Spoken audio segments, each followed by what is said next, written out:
CEO Dojin looks like an ordinary high school student with a backpack, but he can clear an entire dungeon all by himself. This particular one is filled with colossal orcs that seem impossible to beat. But Dojin takes out their leader in a single blow, like a real-life Saitama.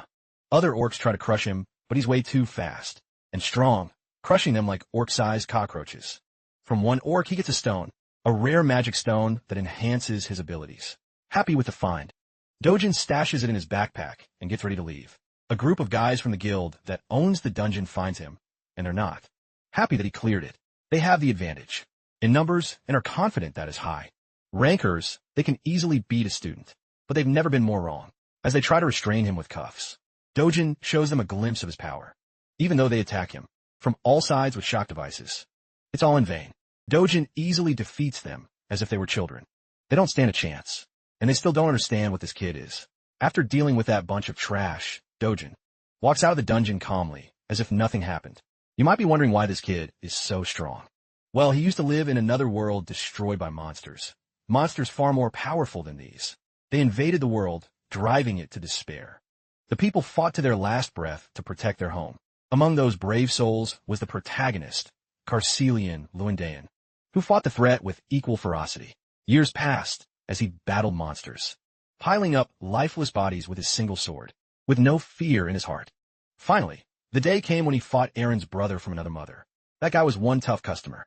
The battle was brutal, but in the end, he managed to defeat him. After the battle, he died too, but fate had other plans. With his soul wandering through an endless void, he met a human boy from a planet called Earth. The boy's name was CEO Dojin. On the verge of death for an unknown reason, he wanted to ask Luendain for something simple, but he immediately refused. Before even hearing what the boy had to say, he just wanted to die in peace. He was tired of everything. He lost his country to monsters, he lost his loved ones, and he died a miserable death. Although CEO Dojin didn't want to live either. He desperately wanted his family to have a good life. It seems Luendain is finally ready to hear the boy's request. The young man lights up, like a kid in a candy store, and musters the courage to say that he wants his family live in peace, and so our boy happily accepts the job of taking care of this young man's family. And now he's on Earth, in the body of that teenager, Dojin, our protagonist. He has a mission to enter the Namsing Gate, which is classified as C rank. For obvious reasons, only registered heroes can enter. So the machine keeps asking him to scan his ID card, which our boy obviously doesn't have. He just walks right into the building, guarded and authorized by the gate, setting off the security alarm that alerts everyone to the infiltration. Once inside, he starts walking around, looking for monsters to smash. That's when he runs into a group of heroes. People with official licenses and permission to be there. They think our boy is lost and offer to guide him to the exit, since they're heading that way too. Dojin remains silent, giving off a weird vibe. These heroes notice that something isn't right. He's wearing casual clothes and doesn't look like a hero. Sure, porters dress more casually now, but our boy's outfit is way too simple. And what's with that bag on his back? Maybe he's just a clueless porter who was left behind by the group he came with. However, they're not so sure. Dojin finally speaks up, acknowledging why they feel so skeptical, but makes it clear he came here on his own, without any hero party. Hearing this, one of the heroes sighs, understanding the reason for our boy's presence. He's seen plenty of cases where people get all excited about being a hero and hunting monsters after watching flashy TV ads. That motivational boost can lead to a quick death if someone recklessly enters the gates without following legal procedures. First, you need official hero certification, then you have to train and take tests. Besides, this gate is C rank for a reason. If you're a newbie starting your career, you'd better look for an F rank gate before risking your life. After listening to this guy talk and give unsolicited advice, Dojin makes it clear he doesn't need any of it. The group of heroes is taken aback by the way this kid responds with such a cold tone. After all, they were just trying to help. So they get a little annoyed, but the leader tells his teammates to calm down. If the kid doesn't want help, then fine, just leave him be. The leader is sure this kid will learn the hard way why you shouldn't cover your ears when someone wise is speaking. They hope he'll find out just how unforgiving these gates are, unlike the TV shows that glorify being a hero like it's the second coming of Christ. Soon, Dojin stumbles upon a giant troll that's staring him down, ready to devour him. The monster attacks, but misses and hits the ground. He moved so fast the troll couldn't even process what had happened. Then he clenched his fist and threw a punch. A devastating one, strong enough to blow the orc's face off. It's basically something out of One Punch Man or Omni-Man on a killing spree. Now that the monster is out of the picture, Here comes the interesting part. It's time to loot, baby. First, he grabs the sword that bastard was carrying. Then he uses that same sword to dig deeper into the monster's body and pull out a gem. A shiny one. Actually, it's a low-quality magic stone, so insignificant that Dojin never bothered to pick them up in his previous life. But since he's broke now, he has no other choice. Suddenly, more monsters swarm in, enraged at the sight of their decapitated comrade. Dojin turns around and throws the gem so fast that it blows one of their heads clean off. The other two idiots charge forward as if they have a death wish. Well, Dojin is more than happy to grant it. As he wreaks havoc, we cut back to the group of heroes who are advancing painstakingly through this monster-filled territory. Their minds are still reeling from their encounter with that young man, the woman with orange hair, is super worried about Dojin's well-being, fearing he might end up dead. But the group's leader assures them that's unlikely. If he's an unauthorized guy who snuck into the gate, the agents from the center will find him soon. Those agents on missions are always rank B or higher, and since this is a C-rank gate, there's no way he'll die here. As long as the kid avoids recklessly charging the monsters, he has no chance of losing his life. The bald guy agrees with his leader's assessment. He thinks the arrogant brat must be shaking in his boots, waiting for the agents to rescue him. While the story is pretty much the opposite. It's our boy who's literally making these oversized punching bags tremble in fear. One hit, and the prey goes down.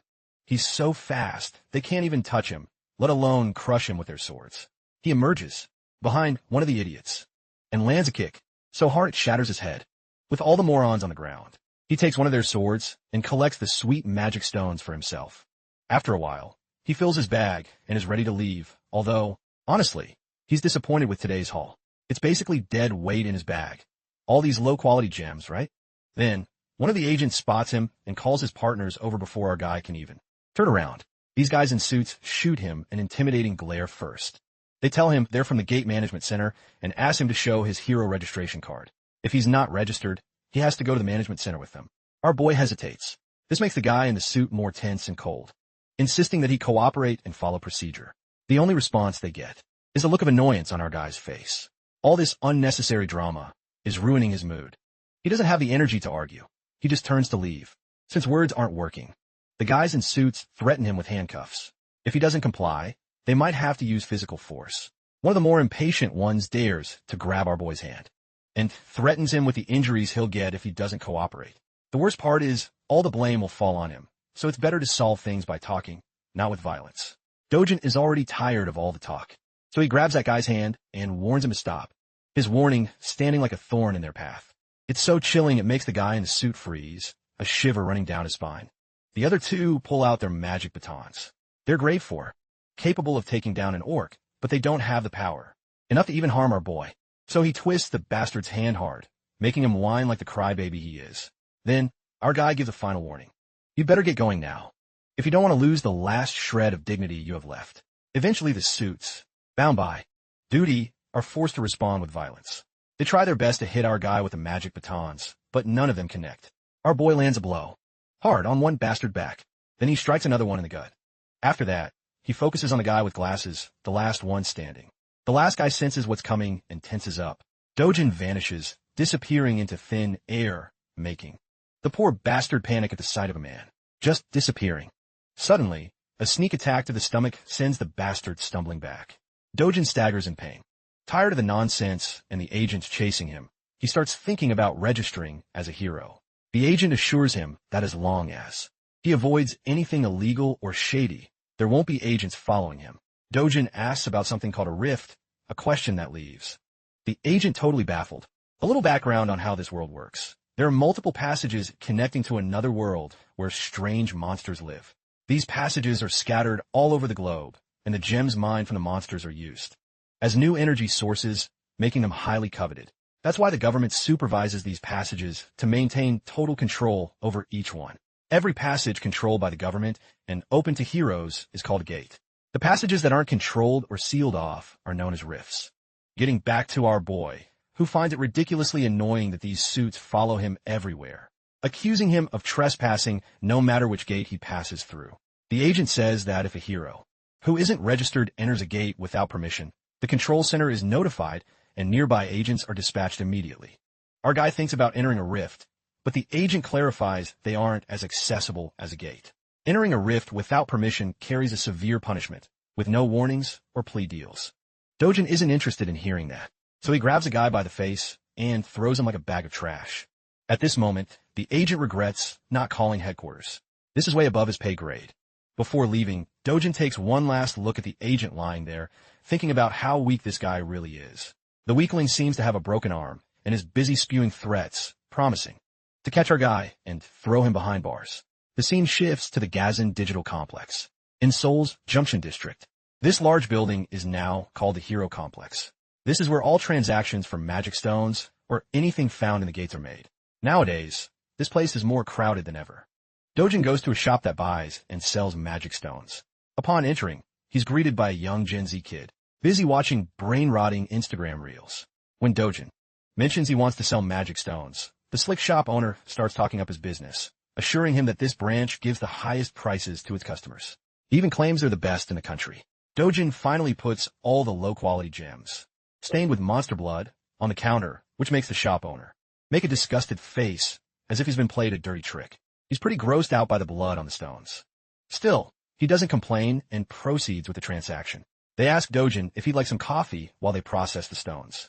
A little later, he's sipping coffee while the owner carefully cleans the blood off the stones. Then, the owner calculates the total payout. There are 12 low-quality magic stones, 16 mid-quality, and 5 high and low-quality. After deducting a 40% commission, Dojin will get about 5.5 million won. Our guy isn't cool with giving up a 40% commission. He feels it's unfair because he did all the hunting and spent his time. So how does this guy think he deserves almost half the money? The shop owner proudly says he's being generous by only charging 40% because all his competitors charge 45% or more. He's so confident that he offers to let Dojin take his stones back if he doesn't like the price. After all, nobody will offer more. Or so this scumbag says. Our guy doesn't fall for the trap and starts putting his stones back in his bag. Seeing his tricks fail, the scumbag grabs Dojin's hand before he can leave and demands compensation for the appraisal and the coffee he drank. That's 30,000 won for the appraisal plus 10,000 for the coffee, not to mention the blood he had to clean up, ruining his expensive towel. Adding it all up, Dojin supposedly owes the guy about 350,000 won. Dojin doesn't give in to these absurd demands, no matter how hard this psycho presses. Seeing that nothing is working, the bastard resorts to low-blow tactics and threatens Dojin with the C-Class heroes he has as bodyguards. In that instant, those big guys walk in through the back door, asking why they were called. If there's trouble, they're ready to handle it.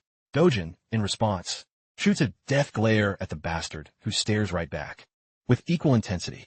Some time passes, and the scene changes to the terrified, sweaty face of the shop owner, who had been acting all cocky like he was the main character, but he got a dose of reality when Dojin took down his 3 thugs without breaking a sweat.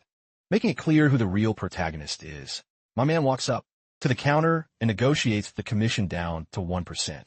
No questions asked. We all know there's no arguing when someone like Dojin stares into your soul like that. So, the deal is done, and Dojin leaves with a huge pile of cash from the loot he collected with his sweat, or rather with his fists. His grandmother and his sister are stunned by the enormous amount of money. The grandma suspects Dojin is using counterfeit bills, but he quickly clears things up, saying the money came from lending it to a friend who started a business that did really well. The grandma doubts her grandson has a friend like that, so he tries to convince her with another lie, saying it was a childhood friend. Finally, the grandma stops asking questions. Meanwhile, Dojin's sister is proud of her brother for making the family rich. He affectionately pats her head and gives her hope for the luxurious life they'll have now. The little girl jumps for joy, happy to be rich. Seeing her so happy, Dojin realizes he's truly making progress, fulfilling a promise he made. He remembers the words of the owner of the body he's occupying, whose last wish before dying was for his grandmother and his half-sister, Unyoung, to live safe and happy lives. That boy disappeared before Dojin could speak, and when he woke up, he was CO Dojin. Now, his mission is to ensure this family lives safely and comfortably. To do that, he wants to buy the safest house in Korea, which currently costs 110 billion won. For him, making money won't be a problem, as long as he recovers his original strength. This world shares many similarities with the one he came from, the one that was destroyed. The only major difference is that the rifts, gates, and monsters here are all marginally weaker than in the world he once saw fall. For him, who held the title of Sword God in his past life, this place is just a sandbox. So far, He's been fighting with only a tenth of his original power. Suddenly, someone knocks on the door. The visitor says they're looking for CO Dojin. He gets up to answer. When he opens it, he sees two thugs outside. These guys are here to collect a debt. Dojin owes 48 million won. Seeing this, Dojin is sure they're loan sharks. The company Dojin borrowed from before leaving this world initially lent only 5 million won for his grandma's hospital bills. But now, these guys are charging exorbitant interest, demanding 10 times more in a short amount of time. They know he's been earning money from Gates lately, so they want him to pay up, since it's in the contract. The only payment these guys receive is a punch that shatters the big guy's jaw. That single blow sends the thug flying, leaving his partner, with his jaw hanging in disbelief. Our guy shoots the skinny one a death glare to remind him that over 9 million won has already been paid back. So if you do the math, these bastards should be paying him interest. With another punch that makes the scumbag cry like a baby, Dojin tells him to let his boss know that Dojin is coming to pay him a visit. The scene then shifts to the shopping mall, full of life. There, we see the sweet Eunyoung brightening up a stuffed animal shop. Dojin took her shopping today. She can pick out whatever she wants. You know, our guy wasn't always this gentle before. It's the memories of the original Dojin that revitalized his dried-up emotions. It warms his heart seeing how kind Dojin is to Eunyoung, even though she's only his half-sister. So, he wants to continue doing the same and make sure to give all the love he can to this little girl. The girl finally picks a stuffed animal she really wants. It's a small, cute bunny. She chooses it modestly, not being extravagant, but Dojin picks out a bigger one for her. He doesn't want her to hold back. It's her day, and she can choose whatever she wants without thinking about the money. They both enjoy some good food, too, as they're enjoying their meal. An unfamiliar voice calls out to our boy. It's a middle-aged woman with bodyguards. This plump MILF seems to be another one of our boy's critics. First, she deeses his bad fashion sense. Then she questions the girl beside him. She's so bold she even throws some shade, suggesting he must have knocked someone up and had this girl, just like his mother brought him into the world. Of course, these biting remarks piss our boy off more than anything. Meanwhile, the little girl has no idea who this lady is or why this MILF is talking trash so casually. She then quickly shifts her focus to the girl and asks for her name.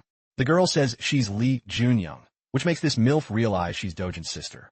Out of habit, the woman also criticizes her clothes, calling them a mess. This woman doesn't even spare his deceased mother. All of this is putting our boy in a really bad mood. For some reason, he endures it all without getting aggressive at her provocations. Even this MILF is amazed at how Dojin keeps his cool without falling into her traps. So, this woman decides to take it a step further. This piece of work has the audacity to ask a child the meaning of the word harlot. Well, that's the last straw. Dojin explodes and calls her an ugly orc tribe woman. The woman is left wide-eyed and her mind goes blank, completely stunned. Let's get a little backstory to understand why Dojin put up with this woman until now. Dojin was born an illegitimate child and lived in poverty. From the age of 7, his mother passed away, and he barely managed to make it to his father's house. With his father marrying a new woman, he was rejected by everyone. The situation worsened when his father's legal wife gave birth to a son, and Dojin was completely ignored. Things got so bad that he was kicked out of the house he was living in. So he lived with his half-brother at his grandmother's house. Reflecting on it, he feels sorry for the original Dojin who endured all of this and still tried to smile as if he had no pain in his life. But now, he wants to change everything. It seems this woman is his stepsister, which explains why he was trying to hold back, but he won't tolerate her anymore. He remembers sharing a roof with this orc woman, and she's still as disgusting as ever. Not only is her personality messed up and her appearance like that of an orc, but she's also dumb as hell. On top of that, he crushes her spirit by dropping some brutal truth bombs about how she's a train wreck with an inferiority complex. That's why she projects her insecurities onto others by calling them ugly. She's just a gold digger obsessed with others. And that's the truth the world should know as he continues to crush her with his sharp comments. The entire mall is watching them like they're the main event. The orc woman is seriously pissed and about to lose it. But then, Dojin's stepmother enters.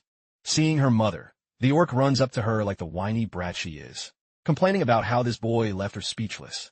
But this mother gets annoyed, seeing her daughter whining like that, and silences her with a cold glare. Not gonna lie, his stepmom is impressive. At first, I thought the orc was his stepmother. The hot mom addresses our boy and greets him gracefully. She invites him to come back home and have a good time.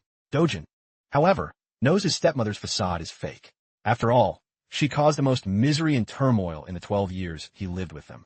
The woman keeps reminding Dojin of things he never wants to remember, triggering his PTSD and making him go completely serious with a tone colder than a stepmother's heart. Our boy tells this woman to get lost. It's a heavy blow to her dignity, having someone younger than her talk back to her. She simply turns and leaves with the last shred of dignity she has left. Seriously, though, she didn't expect him to clap back so hard. She wonders if he's the same boy who would just lower his head, even when she slapped him for no reason. The ill-mannered daughter follows her with her bodyguards, who also trail after both ladies. Honestly, these guards were like mannequins in this whole affair. Let's get back to our boy. It seems these two ruined the moment our duo was having, so he decides to go on his way as well. He reacted that way to his stepfamily on purpose. He wanted to make something clear. That Dojin who couldn't even defend himself is no more. It's about time his trash family noticed. Then, we see a Mercedes speeding along. On the road. Inside are the trashy mother and daughter. The daughter is pissed at her mom for leaving calmly instead of putting Dojin in his place while she vents her frustration and curses our boy for the humiliation they suffered. The mother orders her manager to answer why Dojin is still alive. Although the bald guy doesn't know how this guy is still alive, it doesn't match the reports. The woman screams at the top of her lungs about the nonsense this man is saying. How can he still be alive if they made sure the job was done? The poor man promises to investigate again and make sure the job gets done right this time. Meanwhile, the daughter, who is inconsiderate, has no idea what her shady mother has been planning all along. She's bewildered to hear talk of killing and dying. Eventually, the mother asks her daughter if she has feelings for Doyo. This surprises the little piggy, making her blush and get all flustered. She's worried about Dojin dying because if grandpa or dad finds out, there will be serious trouble. The mother grabs her daughter by the mouth and insists that she stay out of her business. The mother is determined to end the life of Dojin, with no intention of forgiving him, especially after he dared to talk back to her. Eliminating him is the best revenge she can think of. A decade ago, the world was plunged into chaos with the appearance of the rift. This terrifying dimension gave rise to monsters emerging from the portal, armed with the goal of slaughtering humans on sight. Their terror didn't stop. It was relentless and eventually demolished the world, leaving it scarred with destroyed cities engulfed in flames. However, just as the dark forces appeared, a light emerged in the form of brave warriors called heroes. With their appearance, mana stones were discovered for the first time from the corpses of defeated monsters. Back in the present, Dojin is heading to a certain place, thinking about how mana stones quickly changed the world's dependence on traditional energy sources.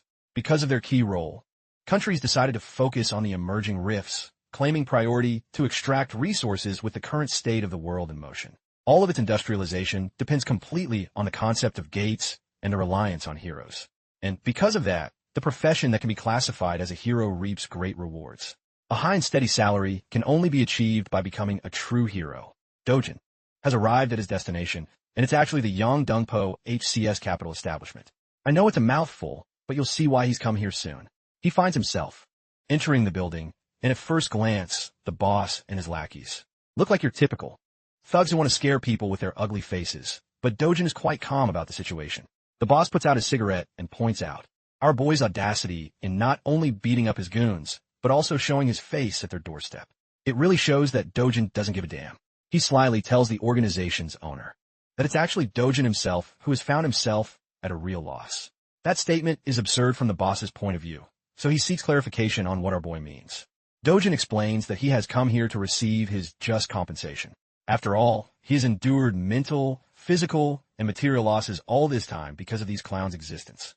With his strong and serious words, the boss has noticed a significant change in the kid's personality. Something changed in the boy. He no longer has the gentle spirit or kindness from before.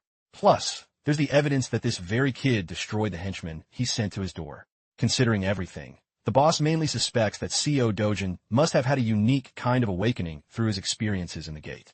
Knowing this guy still acts arrogant and tells Dojin that his newfound confidence from his awakening will be his downfall. The hypocrite calls our boy out for being overconfident in his abilities and to back up his claims. He brings in a group of surly men to intimidate him. Sure, he can gather all the muscle he wants, but to the sword god's experience, they're like insects. The boss talks nonsense and says that even those awakened ones end up dead as deadweight and low-class heroes. The funniest part?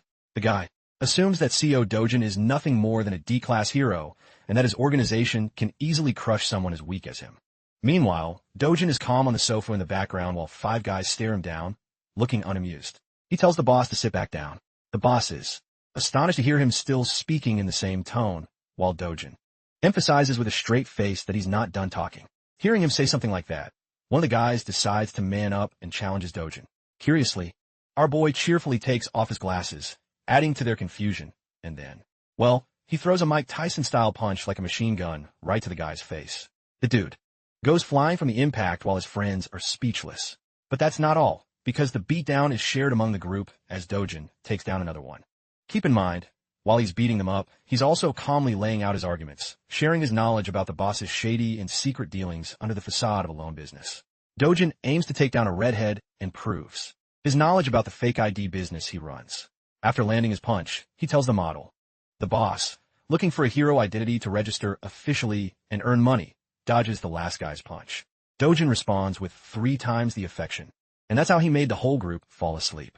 His special sleep routine works 100% of the time. Dojin continues with his demands, stating he needs a foolproof ID that won't cause him problems in the future. The boss is stunned by what happened in seconds. Our boy reminds him he has one day to forge the identity. Some of the men didn't get into the fight, which is a compliment to the NPCs because they're the type who would challenge God as level 1 newbies in most stories. The boss is bewildered as he starts to question and evaluate Dojin's skill level. At the very least, this guy seems to be B-class in strength. The guy is so deep in thought that the kid has to remind him to come back to reality. He gladly accepts the job. Finally, Dojin grabs his shoulder politely and contrasts it with an intimidating expression on his face. He wants to know if Hong Ji-yu, his stepmother, ordered the attack on him. Of course, this is almost a certainty, as shown by the chat she had with her daughter and assistant earlier. The boss is speechless until Dojin tightens his grip so hard that the guy screams in pain. Even his henchmen seem powerless to help their boss. I have to say, they really let you get a new hairstylist, too. The boss finally breaks and reveals her atrocious plan. This cruel and cunning woman wanted to drain Dojin's bank account, driving him to such financial instability that he'd have no choice but to take his own life to escape. That's the definition of an evil plan, especially towards your son, even if he's an outcast. Those were her orders.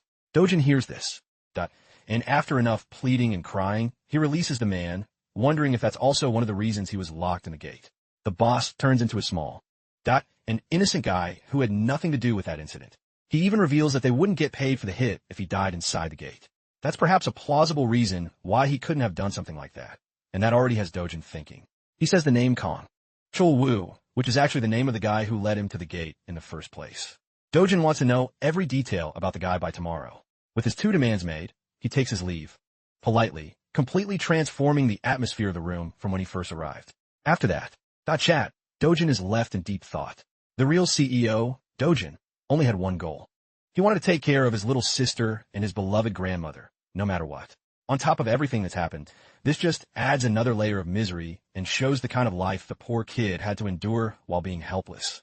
Don't worry, the sword god is ready to take action and fix everything. The next day, guess what?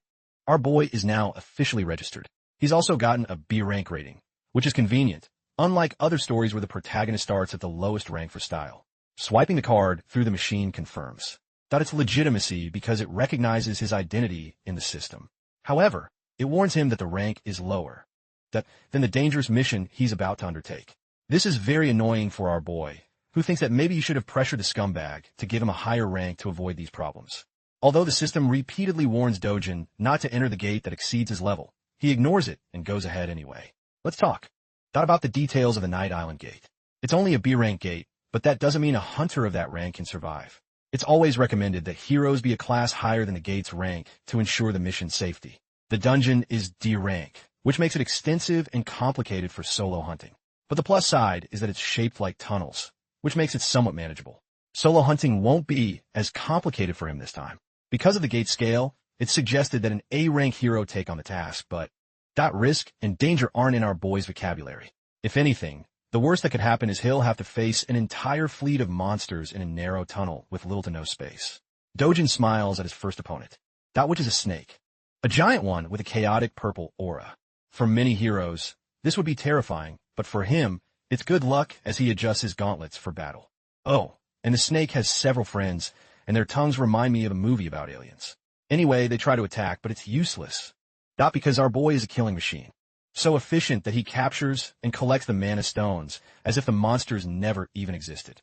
The Black Killer Viper is a class of monster known for its hyperactive paralysis venom, which can take down anyone with even the slightest contact. With that in mind, Dojin launches himself at the speed of a bullet and Dot pounces with force. In no time, he's slicing and dicing the creature, splattering blood until he splits. Dot the monster in two. With the creature defeated, Dojin checks his gear. The gloves he bought are making sure the venom doesn't come into contact with him, and for the price of 300,000 won, they're holding up well. Upon returning to the cave, Dojin focuses on 4 of those ugly, legless lizards, and starts striking at their heads. With his incredible speed, more blood splatters until the vipers are eliminated. Dojin gets busy, searching for a bunch of magic stones by tearing through the monster's flesh. To his disappointment, there aren't any magic stones around, but this is according to the rules of the original world. In that world, these monsters only have a 3% drop rate for mana stones, which means you have to hunt at least hundreds of them to get any good loot. As he's walking, he comes across Mr. Bonehead. You might think this is the boss, but Dojin thinks otherwise, asking the giant serpent if it's the boss monster, because of course it's going to answer like a good friend. Dojin thinks it's a good thing this big guy showed up. Now he won't have to worry about getting lost anymore. Spinning around to attack immediately, he plans to end the battle quickly and head home. But something unexpected happens. Even though he lands a powerful blow, his punch doesn't affect the creature. Instead, the beast smacks him upside the head. While he's in midair and unable to dodge, the creature smacks him into a wall with its tail. Dojin is left there, having been slammed down hard. I guess that gave him a reality check about the boss monster's strength. The creature bares its venomous fangs and gives him a look like an average girlfriend does when she's hungry. The creature tries to bite him, but luckily, he evades the attempt. Using the momentum from his evasive maneuver, he quickly moves in again, with a powerful blow that connects with the creature's body, leaving more cracks in its tough hide. From this second attack, something has become clear to him. The boss monster has a very tough exterior, making it a much bigger challenge than the other vipers he got rid of. Its hide is so powerful that at his current level, he can't penetrate it with a single blow. This turns the tables on him, making him question if he should try a different battle strategy. With his original strength, the sword god would wipe the floor with this beast, but then he suddenly notices something. It's the sword of the warrior who lost his life, fighting the boss. And now, you're all about to find out why he's called the sword god and not the fist god. Although the weapon is extremely worn down from the fight, he grabs it, believing that a sword is only as good as its wielder. With that in mind, and sword in hand, he advances towards the monstrous serpent. The creature lunges to take him down again. With incredible speed, Dojin responds by launching himself into the air, proudly declaring that the creature should feel honored that he's going all out to kill the beast with a sword. Even though the sword was in terrible condition, this guy unleashes so many lightning-fast slashes in just a few strikes that he leaves the serpent's body eviscerated. The serious fight ends in a funny way, with the serpent dying in the background as our boy's sword turns to dust. It's a good thing he finished the creature while the sword was still holding together. With the boss monster dead, Dojin thinks of a smart idea that I don't see many other protagonists use. He removes one of the creature's fangs, believing it could be used as good material for a short sword with a bit of refinement. Considering this a reward for his trip, he heads out of the gate. By the time he's out of the gate, it's already a starry night outside. He spent more time in the B-rank gate than he thought, and with the way things turn out in the end, it only fueled his drive to pursue and restore his strength to get back to his prime. He's also glad his old friends can't see this weak version of him because it would be embarrassing. After leaving the house, he's going to appraise and sell the magic stones he has. Turns out, there's another hero who has come to present his large stash of magic stones. The stingy receptionist treats him very badly and points out the 40% commission rate. Even the innocent guy notices how ridiculous that high rate is, even mentioning it, expressing his concerns and calling himself a normal guy. The receptionist, like Dojin, says that his fee is the lowest among appraisal shops. The gate center charges 5%, but that's without taxes. From the unreliable appraiser's perspective, it's a good deal for heroes that allows them to earn good money. The cash is handed over to the hero, who doesn't complain much, just asks, concerned about the guy's messed up face. It's curious how this guy keeps repeating the same script even after getting his face smashed in. He takes it calmly, saying that a psychopath first wiped out his guards and then left him like this. The hero thinks it's actually the receptionist's fault for keeping low-ranking C-level guards. After all, rank isn't the only thing that matters in their world. Skill is also crucial. Rank is a false representation of abilities and is only updated to maintain the system. The hero wisely mentions that people of the same rank vary greatly in skills and capabilities, so they can't be treated the same. There's also a difference between a mediocre watchman who spends his day guarding the shop and a hero who is actively hunting beasts for a living. Although this guy gives him good advice, the jokester of a receptionist just wants him to stop talking and leave already, which he does, offering to help the little guy if he ever needs anything. As he's leaving, our boy walks right past the guy, looking as cold as ever. Upon seeing him, immediately, the receptionist flinches and gets scared. He points at Dojin, shouting that this is the psychopath who left him a mess. As he turns to face them, the hero is impressed. He notices our guy's thin build for his height. Still, the fact that he caused a mess with the guards here makes the man prepare for a fight, questioning if he's the troublemaker. What I like about this guy is that he doesn't get offended by petty things.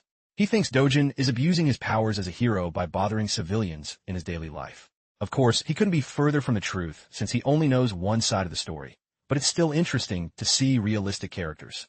The receptionist is enjoying the scene, knowing that this guy is actually a 7-year veteran hero. If something happens to him here, the guy has a lot of connections he can use by dropping Dojin's name. Not really caring who our guy is, he turns around and simply tells the boomer to get lost. This just provokes the guy, because suddenly now it really looks like he's being a jerk. Dojin asks if the guy is looking to get revenge on him. Hearing those words, the veteran hero feels provoked. However, being the responsible hero that he is, and with the experience he has, he knows it's not wise to confront other heroes, as it almost always results in death. In fact, it's an even higher death rate than a fight against monsters. Remembering that fact, the guy literally relaxes and turns around, leaving the receptionist speechless. June turns to the shady appraiser and asks if he has a problem that needs solving. Before the guy can answer, he tosses a bag full of magic stones to be valued and converted into cash. These precious, shiny gems are all high-quality magic stones, which raises the question of who this guy is from the perspective of the receptionist, who calculates the amount. The total comes to 150 million won. At first glance, it seems like a lot, but for Dojin, it's too little for a day's hunt. He asks for the cash, but the receptionist reminds him about the commission rate they have to calculate beforehand, which obviously provokes an intimidating glare from our guy. Remembering that the rate is only 1% in their little deal, he calms down and tells the guy to hand over the rest of the amount. Now, in the funny appraiser's mind, he wants to beat the crap out of the guy for having so much audacity. But he can only do it in his imagination. Speaking of which, the receptionist says he needs approval from upper management for such a large amount.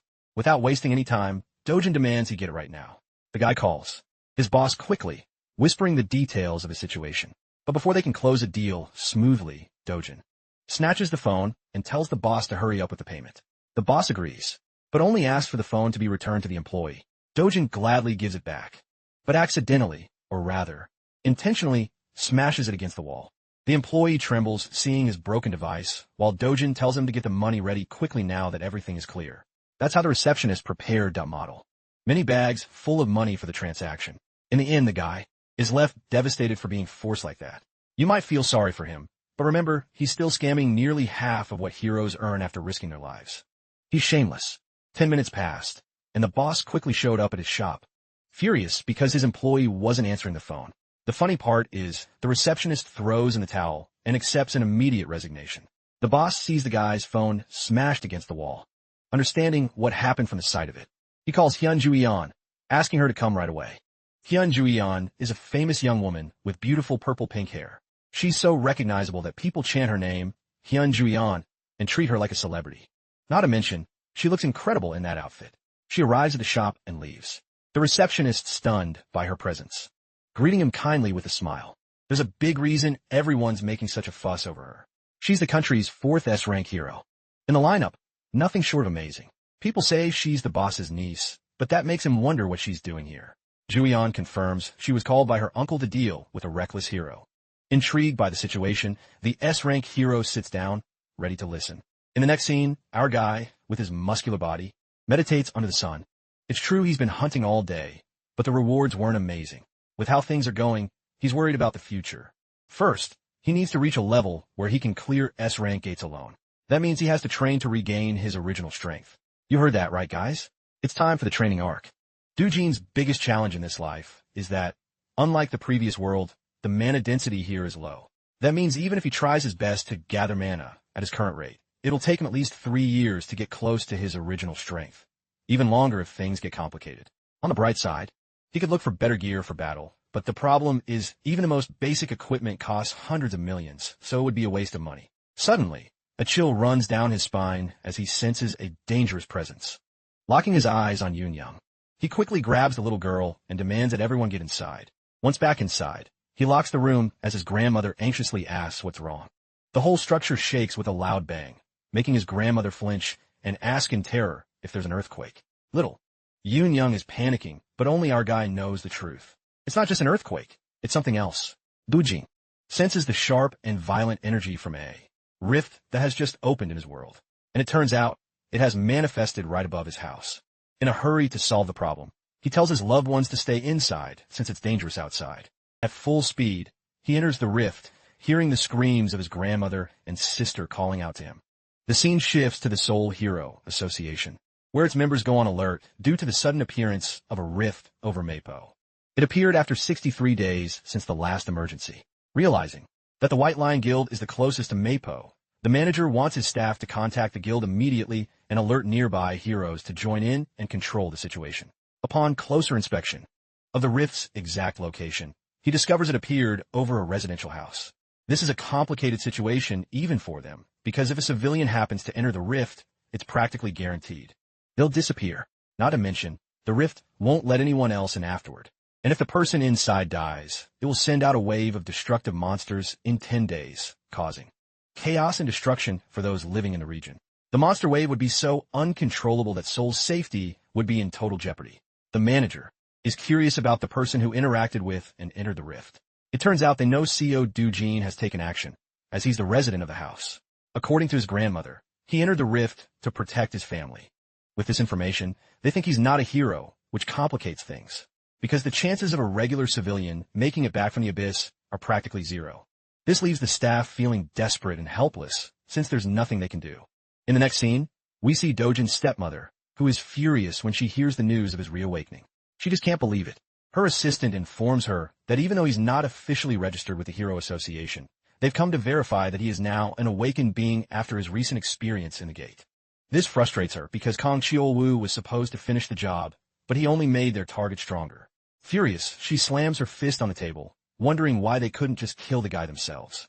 The fact that they also took money for a botched job is just another reason for her to be pissed off. Screaming at Manager Lee, she vents her frustrations about Kang Cheol-woo, sending him a message. If he doesn't kill Dojin personally, he'll owe her 10 times the amount in compensation. But to her surprise, her assistant suddenly reveals they might not even need to contact the guy, sharing the news about a new rift that's opened right above Dojin's house. With it confirmed that he entered the rift, it's clear he won't be coming out alive. Hongyu is delighted to hear the news, and the implication that he won't survive. She calms down, looking normal for once, and tells her assistant to assess the situation until they get more news. Our guy has just arrived inside the rift's domain. It's a forest. In fact, it's the same forest where he used to enjoy his youth while relaxing. The Patizua forest is exactly the same. It's reconstructed down to the smallest details he remembers. Even the rich mana inside has the same feel to it. Following the path, he smiles, as he's reunited with the almighty world tree. This tree emanates mana in its purest form, the most divine structure and the very core of the world's stability. When the old world fell, it all started with this tree being burned to the ground, which altered the flow of mana. But in this rift dimension, the tree is perfectly fine, just as he remembers it. And while he doesn't know why, one thing is for sure. He has a chance to recover his lost mana by absorbing it from the tree. Meditating under the immense flow of mana, our guy is regaining his strength. More and more clearly. He's been sitting like this for over 3 days, forgetting to eat, drink, or take care of his needs. 10 whole days went by, and he could only focus on harmonizing his breathing. At the end of the 10th night, trouble came looking for him and disturbed his meditation. These alien creatures, called Volcana, came to burn the tree, just like they did before. Only this time, our guy is there to stop the tragedy from happening again. The creatures lunge toward him to attack, while Dojin regrets not having a sword of the water element to take them all down easily. The fiery monsters roar as they charge toward him. But our guy is so recharged with mana, he doesn't even need a weapon anymore.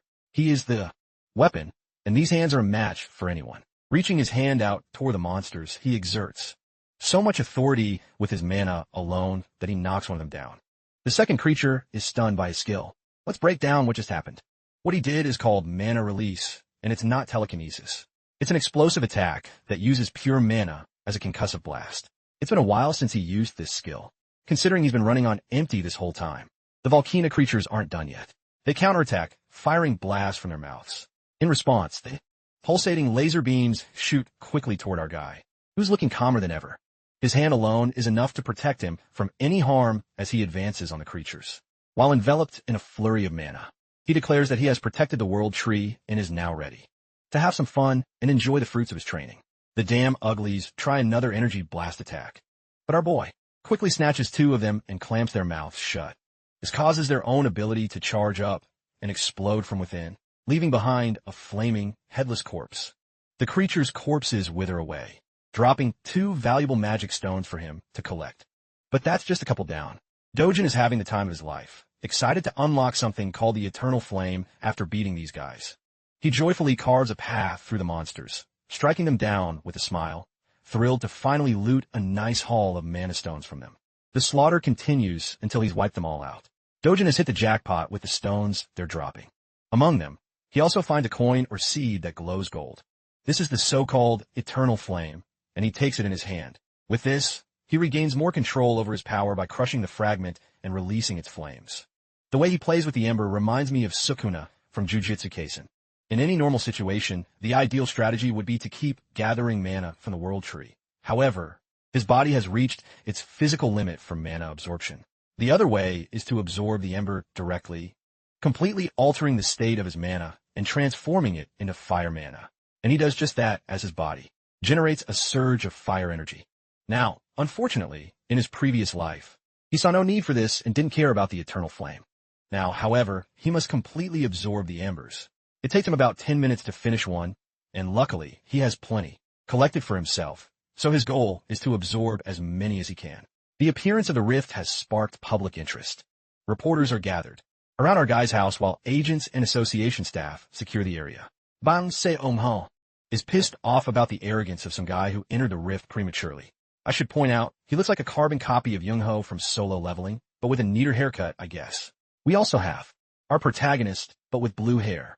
This guy's name is Kim Hyun-woo, and he sympathizes with Dojin's actions to save his sister, but Song-ho isn't buying that explanation at all, accusing our guy of being a greedy fool who jumped in unprepared for the consequences. It would have been fine if he just offed himself normally, but if he dies in the rift, the place will become a breakout zone for monsters to pour out in mass. That's the problem. Hyun-woo asks for Gilma's opinion, and Gilma tells them to follow protocol. Hyun-woo questions the appearance of rifts in countries like the EU, China, Switzerland, Turkey, and the United Kingdom. That's one reason why Gilma is having trouble handling so many rifts at once. This phenomenon doesn't happen daily, but some nations were able to contain the threat easily. But in South Korea, they're absolutely furious because their situation could become a disaster, all thanks to one individual. Seung-go is so annoyed he wants to beat the crap out of the guy who went in, and he's praying the rift just spits him out. Speaking of the huge purple portal, 28 days have passed since it first appeared. The same goes for the number of days that Dojin has spent inside. Now, the Hero Association is terrified and has already warned that the threat is level 1. Dojin's identity hasn't been revealed to the world for privacy reasons, so for now, they're calling him Ordinary Person S while the rest of the world has no idea about Dojin's identity. The head of a Lone Shark organization quickly figures it out and connects the dots. His assistant even confirms the report to verify the information of his involvement. Kim Myong-gu is the right-hand man of Chairman Hwang Chong-seob. Chong-seob is curious and wants to know the odds of Dojin coming out unscathed. Yes, I mentioned a phrase as a ritual for this channel. The One Piece is real. Moving on, the assistant is sure that an ordinary person has less than a 1% chance of survival. But mentioning that Dojin is treated like an ordinary person brings an amused smile to Chong-seob's face. That same supposedly normal person put his men in the hospital and left them in bandages for weeks. From the world's perspective, they're grossly underestimating the abilities of the only civilian who entered the rift. Chong-seob also wants to know the odds of someone surviving as an awakened individual. His assistant thinks it would ultimately depend on the hero's level, and it's hard to make a call without precise information. Seob admits that fighting ability is different from pure survival skills, and being inside a rift introduces a whole other level of complications. Anyway, one thing is for sure. The bastard hasn't changed his ways. Chong-seob wants to protect Dojin's family, but not for noble reasons. This scoundrel plans to sell their loved one's organs if he doesn't return, and even if he does, he'll pin the debt on him for taking over. This guy is a leech. The scene shifts to the mesmerizing world tree. Here, our boy is making quick progress in his training, as his body is filled with flame mana. He doesn't even know how much time has passed, but he's been grinding away, absorbing hundreds of fire stones. With this, he's gained so much fire mana that he can use and manipulate it as he pleases. Plus, his flame resistance has improved as a side effect. Comparing his past self to his current self based on the fire attribute alone, he thinks he's surpassed his past self by a small margin by mastering this skill. Embracing the world tree, he shares a tender moment with it. It has always served him in times of need, both in the past and now. That's why Dojin is grateful for everything it has done for him. For his magic stones, he has created a small pouch, using vines to store them. With the stones gathered and stored, Dojin understands that he might never see the angelic tree again, but he still hopes that their paths will cross if the divine tree ever finds itself in danger. Because when that happens, he'll be ready to protect it with his life. Now, I don't know about you, but I really, and I mean really, enjoyed this quiet scene. That night, Dojin finally steps out into the outside world, emerging from the abyss completely. Fortunately, he doesn't sense anyone nearby. He suspects most people probably thought he had already died inside, and that a monster wave might appear soon. However, he detects the presence of someone strong nearby. Deciding to pursue them, he rushes to find the source. Shortly after, he runs into the two agents, the angry one and the relaxed one, Hyungu and Seongu from last time. He now understands that these guys are probably from the association just by their clothes, which means if they catch him, things will get very complicated. To combat that, he forms a fireball and launches it into the air with force. That attack finds its way through the building, resulting in a loud explosion as it detonates. Both Hyungu and Seongu were on high alert. The moment they heard the boom, realizing it's actually fire, they decide to go after it. There they see a group of people standing in horror. Seongu asks what's going on in the chaos. Meanwhile, our boy is impressed with his fire powers so far. His accuracy is good, so it'll do wonders for him. In memory of his old friend named Tusk, he wonders if the mage would be impressed by his current level of flames. Tusk was the strongest fire mage on the continent, and they had a good bond. Suddenly, the sharp senses of Hyungu alert him to look for the rift. It seems to be acting weird, and right before their eyes, it disappears. Into the fog, the two agents rush to the spot to see what's happening. Upon arriving, they can't believe that the connection of the rift to their world is gone. Our boy heads to his next destination without a problem. The next morning, news spreads about the status of the rift that lasted for a month in Meipo. It's announced that the rift disappeared 29 days after CEO Dojin entered the zone, proving the Hero Association's concerns about the monster wave wrong. They don't know about the rift's unexpected disappearance and are investigating what happened. They are also having trouble handling it. The cause of the fire that broke out when the rift disappeared was a junkyard. This makes many believe that CEO Dojin died, and that it's just the result of his own actions, unbeknownst to them. Our boy is hidden in plain sight, watching the public's divided opinions, while some sympathize with the boy who unfortunately lost his life. The disappearance of the rift is heartbreaking news for our hero. He's devastated because he can no longer interact with the World Tree. Although he can't protect the World Tree, there's still something else he could protect in his life. Which brings us back to the HCS capital. Inside, the idiots are celebrating Dojin's death, thinking they'll be able to easily get rid of the old woman and her sister. After all, Chang Seob is just the type of person to squeeze people to death, a bastard. He comments that they should let the little sister grow up to use her in other ways, as they chat without a care in the world. A familiar voice interrupts them, asking to see their boss. The scene cuts right there, and we see Chang Seob humming and going about his day, satisfied that Dojin is finally out of the way and dead for good. His assistant goes over his appointments for the day. Apparently, he's mostly free, except for a lunch with another CEO. Hearing that, he's delighted because tonight, he can enjoy a party to his heart's content at a club run by Madame Kong. It's all meaningless chatter until he enters the building. As he walks up the stairs, he sees his men being thrown around like toys. There's blood everywhere, and the cause is someone he believed to be dead.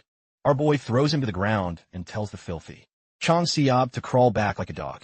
That chilling order makes the chairman tremble. Our boy acts like the leader of the group and takes his seat in the chair, then repeats his order to the clueless Chang Seob, who is still processing the shock of a shameless command. Without wasting any time, he crawls like a dog, ruthless as ever, Dojin then orders him to bark, since he deserves to be treated like an animal. His order, spoken loud and clear, makes Chang Seob whimper in humiliation. It takes him a second to successfully bark, but our boy isn't satisfied at all. Our boy personally makes sure to turn him into an animal, forcing him to bark repeatedly for everyone to hear. The chairman debases himself to become less than human, just like the people he deals with. Dojin says that scumbags like him only feign obedience, but end up betraying you the first chance they get. Stating his filthy name, he coldly tells the man that his life is full of experiences with second-rate humans like him. Begging and pleading for mercy, Chang Seop is ready to serve as a loyal dog if necessary. Dojin has heard enough and gives him a hard slap. That force is enough to knock the wind out of him and make him spit blood. His assistant watches the scene until his name is mentioned. Dojin calls him the new head of the company and suggests he stop working under a bastard like him. Knowing these types are ready to betray, he orders the assistant to eliminate Chang Seop. With permission, it's a heavy task for a competent servant like him. He apologizes and objects, saying that his leader has many connections, so things will get really bad if he's made the boss instead of Chang Seop. On his behalf, the assistant begs Dojin to forgive the guy just one more time. However, Dojin doesn't want to play with mere words in front of them. He suggests wrapping Chang Seop's body in a barrel and erasing all evidence by dumping it in the ocean. After all, it's one of the things these guys are experts at. Seeing that the boss's servants don't want to comply, our boy takes another approach. Dojin threatens the group by saying he'll throw them into the portal as monster feed if they don't obey. Yes, the mere mention of that has reduced Chang Seop to a pathetic state. He can't take it anymore and keeps begging for his life, promising that he'll never betray and will always serve Dojin. From now on, this puts our hero in contemplation. Although he could finish Chang Seop here and get rid of all his problems, something in him has changed in this life. Dojin admits that he's gotten softer, compared to his ruthless self from the past. So he agrees and offers the guy his hand. For sure, Chang Seop will become very religious after this. Praying to God not to piss off Dojin, the hero shakes his hand, promising to serve unconditionally from now on. But wait, something is strange. Why is his hand engulfed in burning flames? Yes, even though Dojin has softened, he's still merciless. Looking the man in the eyes, he reminds him that this is his last chance. Dojin then proceeds to rip his hand clean off, reducing it to a charred pulp. At the end of the meeting, he walks away, ignoring the chairman's agonized screams. He leaves them with one final warning. If any of them try to interfere with his family again, Dojin will personally ensure their deaths. As for their new job, they're responsible for protecting his family for life. This is how you deal with traitors. Officially, the man named Co. Dojin was just a flash in the pan, an existence that vanished with the rift. In reality, he's having dinner at the local Wactonalds. The Hero Association, the government, and the media quickly left him behind like yesterday's news. Everyone treated the civilian who entered the rift as a dead man. Even if he came out and told the world he was alive, nobody would believe him. Besides, appearing after a solo mission into the rift would only bring him headaches and trouble. That obedient dog, Huang Chan-seop, is now helping him find a suitable new house, so he can move without any problems. For now, Dojin was finally able to get his sister some delicious fast food. He also told her his plan to move to a better neighborhood, and she couldn't be happier. Now she can go to kindergarten like other kids her age, and enter elementary school the following year. When the topic of school came up, little Doyoung's mood soured. Dojin was alarmed. He's used to killing abominable beasts, but spoiling a child isn't something he's good at. He was shocked when his sister confessed that other kids made fun of her for being an orphan. Hearing about his beloved sister's hardships broke big brother Dojin's heart. If she doesn't want to associate with those mean kids, she doesn't have to. Those little wretches will get what's coming to them eventually. Upon discovering that she would no longer have to attend kindergarten just to be bullied, Doyoung was internally thrilled. Dojin plans to send his little sister to a prestigious private school where no one would dare look down on her. That night, Co. Dojin discovered that Kim Yong-gu had hidden his grandmother and sister in a random motel while he was trapped inside the rift. The wretch nearly broke his back trying to apologize, reasoning that the motel is under his company's management, so it's safer than any other place. Dojin doesn't have the energy to deal with minions tonight, so he just enters the room and sees his grandmother again. Little Doyoung launched herself at him with a bear hug, and his grandmother took his hand with tears in her eyes.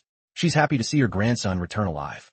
At first, the warrior was stunned, but feeling the warmth of his family, he accepted the love they had for him with a smile. Little Doyoung likes Wactonalds, so they've been having dinner there frequently. Today, she asked about her big brother's job as a hero. When asked if she likes having a hero for a brother, Doyoung nonchalantly replied that she doesn't. Although it's cool that heroes are strong and brave, they're also constantly in danger, fighting scary monsters. Sometimes they even die, and little Doyoung just wants her brother to live with her and their grandma for a long time. Dojin was so used to senseless violence. Having someone who cares about him is a new feeling. In the harsh world he came from, he was the last surviving human. He fought monsters and creatures beyond your wildest dreams. In the process, he lost so much. Now, with a second chance in another world, something incredibly precious is by his side. Long-forgotten feelings are resurfacing. In this world, maybe he can be happy. Maybe he can live a quiet life filled with joy and love. While he was feeling warm and comforted, the Korean Hero Association was in chaos. In Tae-hwan, founder of the Korean Hero Association and director of the World Federation of Heroes, was worried about the recent Rift incident, or its absence. His best people have investigated the site, but haven't found any new information. Feeling disoriented about the state of his own territory frustrates the founder. It's not far-fetched to think that a rift that disappears on its own could return at any moment. His assistant tried to match his concerns, thinking it would be better if there had been a wave. At least they wouldn't be worrying about unknown variables. The director, Tai-hong, interrupts before he gets any angrier. Although he's worried about the uncertainties, he's fortunate that no one was hurt. Nata Wong is one of the 100 most respected and strongest heroes in the world. It's widely speculated that he would be elected with the most votes in history if he ran for president. His words and influence could bring down national conglomerates if he wanted to. Fortunately, he's not interested in the power of a national leader or the wealth of a conglomerate. He only cares about the safety of his people. In short, he's the real deal, even if it takes time. He's pushing for a more thorough investigation covering the rift's perimeter. The nearby residents have already agreed to sell their properties to the association, so that shouldn't be a problem. As compensation, Taiwan wants to offer those people more than the market price for their homes. It's the least they can do after causing such an inconvenience. Reliable sources report that there are multiple rifts in several countries. No matter how you look at it, something is happening. The United States and China are already in the control stages of their rifts. Among the major nations, the United Kingdom has the biggest problem, while heroes, reliable and veteran ones, have been sent to clear other breaches. The UK team was a total disaster. Speaking of them, the one-month mission to clear the UK rift has collapsed in a clear defeat, and the UK rift wave has officially begun. The city and its people go about their day as usual. Among the crowd was Co Doyoung, blending in with the pedestrians. Today, his destination is his favorite shop in the Heroes complex. Upon entering, the guy at the counter greeted him out of instinct but choked when he saw his face. Every hair on his body stood on end in terror upon seeing the black-haired young man. Today, his manager is in the store, so he won't have to deal with this sadistic customer alone. The manager closed the newspaper he was reading and looked up. His voice was controlled but held a hint of anger. This is the guy who's been forcing his submissive cashier to buy low-quality crystals. Dojin lazily took out his backpack and tossed it on the floor. It's actually a good thing the manager is here, so the sale of his magic crystals will go faster. The manager expected another batch of low-quality crystals to hit the floor. He's not interested in such small-time deals. Dojin doesn't like being rejected when he's just looking for a fair deal. The manager, or any sensible business owner, can't accept just a 1% commission. The young man had better leave. Dojin said that refusing to negotiate with him would be a huge mistake the manager would come to regret. The manager continued to shoo the young man away without looking at the bag. This is the last warning before things get worse. In response, Dojin kicked the backpack, spilling its contents onto the floor. Being expert crystal merchants, the cashier and the manager instantly recognized the properties of those stones. That coarse bag was filled with Hero's magic crystals, a legendary treasure that money can't buy. Dojin has an idea of how much they're worth. He knows he's holding top-quality material. The Hero's magic crystal was used by an infamous Mexican drug lord, Quartzmon, in the manufacturing of New Age drugs. One night, a lab accident changed his life and the world perspective on such a small rock. The Hero's magic crystal caused Quartzmon to awaken as a powerful hero. Since then, the crystal has been invaluable for awakening heroes and enhancing mana. Such a rare energy source is classified as an ultra-high-end product. As a power move, Dojin told the inept pair to pack it up and turn to leave. The manager quickly changed his dismissive and arrogant tone to a more welcoming one. He even escorted the young man to their VIP seats and offered him drinks while his cashier polished the crystals. Dojin enjoyed turning the tables. One moment, they were shooing him away. The next, he was enjoying a cold drink. His initial demand was the full price with a 0.5% commission. As soon as the manager showed hesitation, he threatened to pull the deal. In previous transactions, Dojin accepted 1%. Now he's cutting that already bad rate even further. Frankly, he's just doing it out of spite. The manager bowed his head and tried to apologize sincerely, but Dojin is tired of empty apologies. Either they accept his fee, or he's going elsewhere. It's that simple. At the counter, the cashier silently curses Dojin for being rude, seeing that his manager's act wasn't convincing him. Instead of giving the guy a higher percentage, the manager focused and gave a long lecture about the markets and prices of magic crystals. Dojin had no time for that nonsense. He finished his drink and stood up, causing the manager to panic. Feeling the deal of a lifetime slipping away, the manager offered a 9% commission. It didn't work, so he proposed 8%. This continued from 8 to 7, 6, and 5. At this rate, his shop wouldn't make any profit. While the manager was drowning in despair, CEO Dojin swoops in and agrees to settle for 1% out of respect for their previous dealings. The manager wanted to scream and curse at the shameless extortionist, but couldn't bear to let go of the product. Dojin's words almost made the manager wet himself with excitement. Aside from the one he brought today, he has about 7 more bags of those valuable crystals. With that, the contract was quickly drawn up and signed. Minutes after closing the deal, 67 billion won was deposited into CEO Dojin's account. That's about $48 million. At this rate, his 110 billion won house doesn't seem so far off. The problem is getting more high-quality magic crystals through normal gates takes time. If he could find a way to travel freely through Fisher zones, he could collect treasures like crazy. While he was looking at his phone screen, a government alert was sent to everyone in the country. The wave outbreak in the southern region of the United Kingdom was finally announced to the general public. In the meantime, everyone is prohibited from traveling to the UK. After reading about a real-world problem, Dojin lost interest in bothering the shop manager. Before, regardless of the country or association, he could intervene and seal the rift himself, but he's not that person anymore. He has more rewarding matters to attend to tonight. Dojin invites them to dinner, and they go to eat expensive meat. Little Junyoung's mouth was watering at the sight of the marbling on the pork and beef on the grill. The expensive meat and succulent side dishes kept arriving at the table. Worried they were spending too much, given the price on the menu, the grandmother slowed down and asked her grandson if this was okay. 250,000 won for 100 grams is pretty steep. Dojin immediately dismissed her concerns. After earning so much from his crystal harvest, they could eat all they wanted and it wouldn't even make a dent in his bank account. Junyoung's first bite made her fall in love with the taste of the beef. Exquisite. Dojin kept adding more to the grill while the grandmother watched with apprehension. Wow, another tray of fresh ribs, prime loin, sirloin, and skirt steak is arriving soon. At this point, the amount is ridiculous. How could 2.5 people finish so much food? Well, the grandmother is underestimating a protagonist's appetite. To ease her worries, little Junyoung convinced her grandmother to try the expensive stuff. Unable to refuse her sweet girl's offer, the grandmother accepted. One bite of that expensive meat was enough to make all her worries disappear. Then, the happy family enjoyed their dinner, full of smiles and laughter. Unbeknownst to Dojin, a striking young woman had just entered the restaurant. The guests' necks nearly broke as they watched her pass. The woman went straight to CEO Dojin and got his attention. She just wanted to speak with him for a moment, nothing more, nothing less. Before she could explain her reason, Dojin cut her off for interrupting their family dinner. If she wanted to say something, she should come back after the meal was over. Hyunju Jian took out her business card, hoping the young man would change his tone upon hearing her name. To her surprise, Dojin continued grilling and eating meat, completely ignoring her. So the famous S-rank hunter swallowed her pride and sat patiently in the restaurant's waiting area. With a star like her among common people, she became the center of attention. Men and women cast furtive glances at the woman at the pinnacle of heroism. Not only is she fourth in the national ranking of S-Class heroes, but many would also place her among the 10 most beautiful heroines in the world. Everyone was wondering the same thing. Who was making Hyun Ji-young wait? Ignoring the whispers, Ji-young recalled the brief interaction from a few minutes ago. As far as she knows, CEO Doyoung entered his first gate 2 months ago.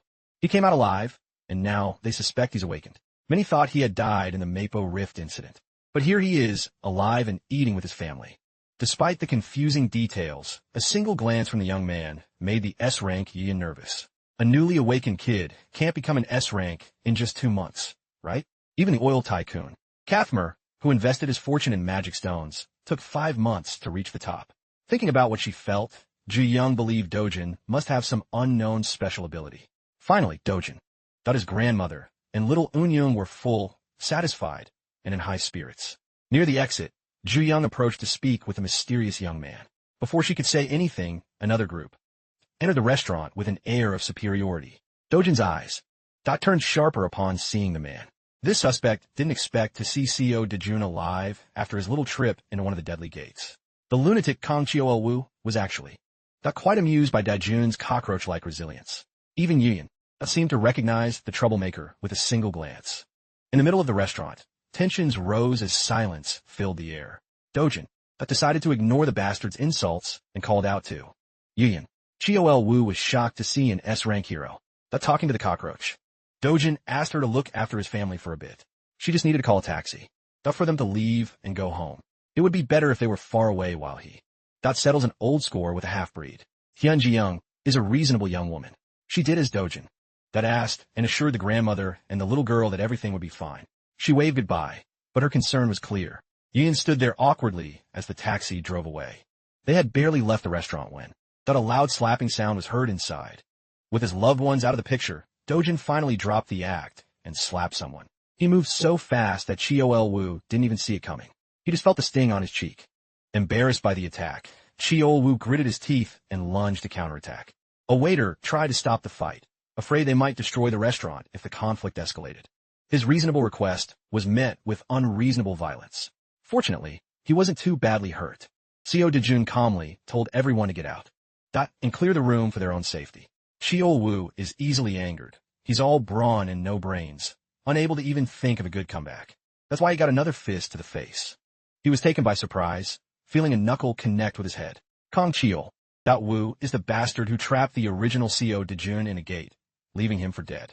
Although he wasn't the one who suffered the grievance directly, our protagonist still feels a deep resentment toward this fool and wants to talk. Chol Wu, the goblin-faced thug, laughed mockingly, mentioning how Doyoung's evil stepmother caused everything. Getting information out of this idiot was easier than he thought. Doyoung took out his phone and hit record on the video app. He just needs a clear and concise recording of the confession, and his life will be much simpler going forward. Chol Wu felt insulted by his indifference. He gathered power in his fist, called Dojin's mother a whore, and attacked with unmatched intensity. He intends to finish the job he failed. He wants to kill Seo Dejun once and for all. Unfortunately for the big guy, his primitive attacks are no match for Dojin's expert chi manipulation. Dojin met the violent blow with a soft touch and deflected the enemy's fist. It was as if he'd hit an elastic barrier. Kong Chol Wu had never felt anything like it before. Normally, he would just use brute force to smash his way through and kill. Now it seems he's facing someone far beyond what he can comprehend with his tiny pea-sized brain. Suddenly, Dojin was knocked off his feet. He followed the trajectory of his body, like a hunter toying with its prey. The sounds of fist cracking a skull echoed throughout the restaurant. Meanwhile, the waitress from before tried to call the police. Before she could dial, a delicate hand pushed the phone away with a bright smile. Hyun Juyan. She assured the waitress that she would handle everything, so there was no need to call the authorities. The waitress was relieved to see a familiar face. In the midst of her crisis, strikes, scratches, and punches rained down on Kong Chol Wu, giving him no chance to breathe. As far as Hyun Juyan knows, this miserable guy is a B-rank hero. At that rank, few people could beat him so easily. Based on this beatdown, Dojin might be a rank. Well, even if that's true, the fight still seems way too one-sided. Before it got any worse, Hyun Juyan carefully called out to Dojin to stop for a moment. She's afraid Kong Chol Wu might actually die if the beating continues. Hearing her, he dropped the limp body of the goblin henchman and wiped his hands. Seeing that there's some vendetta between them, Hyun Juyan asked the young man how much he knows about Kong Chol Wu. Dojin might not know the whole story, but he knows enough about that bastard to get his revenge. Hyun Juyan warned him that this piece of trash, Kong Chol Wu, is connected to Kong Youngpyo, a high-ranking hero. Right, that one. Dojin already knew that fact and didn't see any problem. Juyan had never seen someone so reckless and crazy. This guy doesn't care about the consequences he might face with an S-ranker. Hyun Juyan explained that Kong Youngpyo is very protective of his delinquent cousin. This incident at the restaurant will reach the ears of that powerful man. When it does, there'll be blood. Dojin scoffed at Juyan's concerns. He's the last person who would be afraid of some famous S-ranker. More than future problems, he's more bothered by the fact that Juyan knows so much about his life. With the goblin henchman defeated, Dojin's enmity shifted to the meddling S-ranker. Face to face, the fierce young man stared her down. Hyun Juyan was not easily intimidated. She won't be cowed by a simple, threatening glare. Changing the subject, she apologized for the unexpected visit and mentioned her agenda. Her uncle asked her to come and talk, after finding out about the bag of magic crystals the hero sold. Hyun Juyan wanted to get her hands on the rest. She's willing to buy every single piece he has, no matter the price. Dojin warned her that it won't be cheap. After all, he has a lot of precious gems stockpiled. She assured him that the assets of an S-rank hero are beyond the imagination of normal people. Well, it's not that he refuses to sell his goods.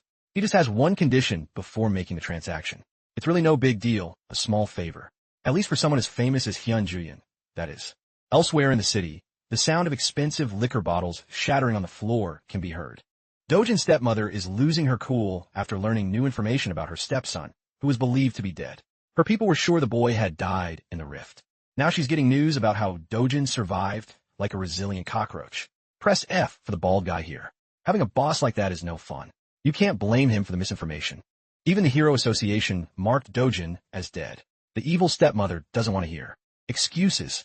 She wants action instead. To make matters worse, they just received news about Kang Cheolwoo's defeat by Dojin. At this point, it's safe to assume that CO Dojin already knows who's truly responsible for his attempted murder. Hearing that she might be implicated, the evil stepmother swallowed in terror. She's not afraid of Dojin. She's more worried about the mess this could cause when her father or husband finds out about her dealings. She can cover it all up, but if the news hits the media, the group's stock price will plummet. She ordered her people to intercept the media. If they make one mistake, the T group and B group will cut all deals and ads. Plus, the police need to be on her payroll. In that regard, the evil stepmother's people have already moved to cover all fronts. Knowing they have some competition took some pressure off Baldy's shoulders. Director Lee whispered that no matter how many cover-ups they do, what they're doing isn't a real solution to the problem. The Bald director might have a plan to end this headache. They just need to use Kang Cheolwoo's cousin, the infamous Kang Youngpyo. Even his stepmother knows of the S-ranker. Kang Cheol-woo is seen as trash among heroes, but everyone knows how close he is with his powerful cousin. Kang Cheol-woo is just a pawn doing dirty work under his cousin's orders. They're both insane. If Cheol-woo gets caught by the police and slandered by the media, it won't look good for the S-rank hero either. She has already taken steps to handle this PR disaster. The evil stepmother decided to meet with Kang Junpyo as soon as possible. Besides, that dog Jang Chongseob from HCS Capital has sided with the enemy. He's now managing Dujun's family. That's why the stepmother wants a prosecutor on the phone. And those who leave her camp must pay the full price. The next day, we follow a group of heroes entering one of the 37 Fisher zones in Korea. Of those zones, 5 are being converted into safe gates. The rest can only be raided by association heroes with coordinated schedules. Today, Ms. Hyun Juyeon is leading a team. With her S-rank ID, she has almost unlimited entry into any gate. Among the crowd of heroes with sophisticated gear and weapons, there was a young man in an old sweatshirt. Hyun Juyeon chose the A-rank clean guild as a temporary party for the raid. It's rare to join an S-rank hunt, so they're excited. Juyeon said she just wanted to have some fun and stretch her muscles. She had to organize this whole thing, just to give the young man a clean entry into the gate. CEO Do-jun agreed to sell his stash of magic crystals at market price to Juyeon if she let him into the restricted Fisher zone. He just wants to earn more money by hunting in higher-level areas. While it's true that Fisher zones hold all sorts of treasures, entering such a difficult one for a sure profit without fear is insane. She doesn't really care that much. She just needs to get those hero-grade magic crystals. After a few minutes of passing through a dark tunnel, the group finally emerged on the other side into a heavily wooded area. Unable to contain his curiosity, Inju started pestering Eugene about the true identity of the young man following their group. Eugene simply introduced Do-jun as someone she knows, but no one bought that half-assed answer. Inju thought he might be the queen's boyfriend. Juyeon, tired of the commotion, gave Inju a half-truth and confessed that the young man was there because she owed him a favor. It's not common for an S-rank hero to owe someone. While the group was chatting, a huge shadow covered the sun. Everyone looked up at the sky and saw the beast, the A-rank. Clean heroes reacted instantly, drawing their weapons and taking their positions. The first encounter was with the fearsome cockatrice. As an expert raider, Juyeon led with clear orders. Jinju and Do-young defend. Sung-ho aimed for the legs. Before she could finish assigning roles, a figure blurred past them. With a shocking leap, he closed the aerial gap with the flying beast. CO Do-jun ignored the group's plans and jumped to face the bird alone. The Klean heroes were stunned. They had never seen anyone so fearless. With energy gathering in his fist, Do-jun got ready to strike first. Before he charged, Guildmaster Inju was worried about their bad luck. They were barely inside the gate and already facing a tough opponent. Before the group could even get organized and into position, Do-jun had already dropped his backpack on the ground. While Eugene was giving orders, he was cutting through the air like a speeding bullet. He was a true speed demon. In In a single leap, he neutralized the bird's aerial advantage in the sky. He took control of the field without any trouble. His burning energy was dense and scorching. The giant chicken didn't have the speed or the time to block the attack, so it took a full power punch right to the beak. The bird on the ground, the human in the clouds, a poetic reversal. Dujun landed in front of the group. He hadn't even broken a sweat. The cockatrice is on the verge of death, the mark of his fist visible on the side of its face. The Klean Guild, along with their S-rank patron, was stunned. They watched the brutality that followed. Dujun lifted his leg and stomped on the bird's head until it was nothing but a paste. It might seem like overkill, but killing a cockatrice requires force. With every stomp and kick, the sound of the skull cracking and blood splattering horrified the group. Inju is dying to know who that guy is. Juyong isn't too sure either. She just knows that Co. Dujin is a very strong human. Well, calling him strong is an understatement. Few heroes can do what Dujin did. Killing a cockatrice in one blow is not common. Juyong downplayed the achievement by mentioning her sister. Even so, that woman is on the list of top-ranked heroes. Inju can't help but be amazed by the hidden power between them. She watched the whole sequence and was in awe the entire time. Juyong took note of the young man's monstrous power and determination.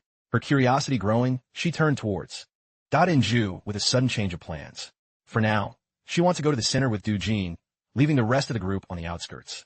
Juyong carefully approached the young man, who was skillfully carving up the cockatrice's corpse to loot it. Before she could speak, he asserted that he wouldn't share the loot with those who didn't help in the hunt.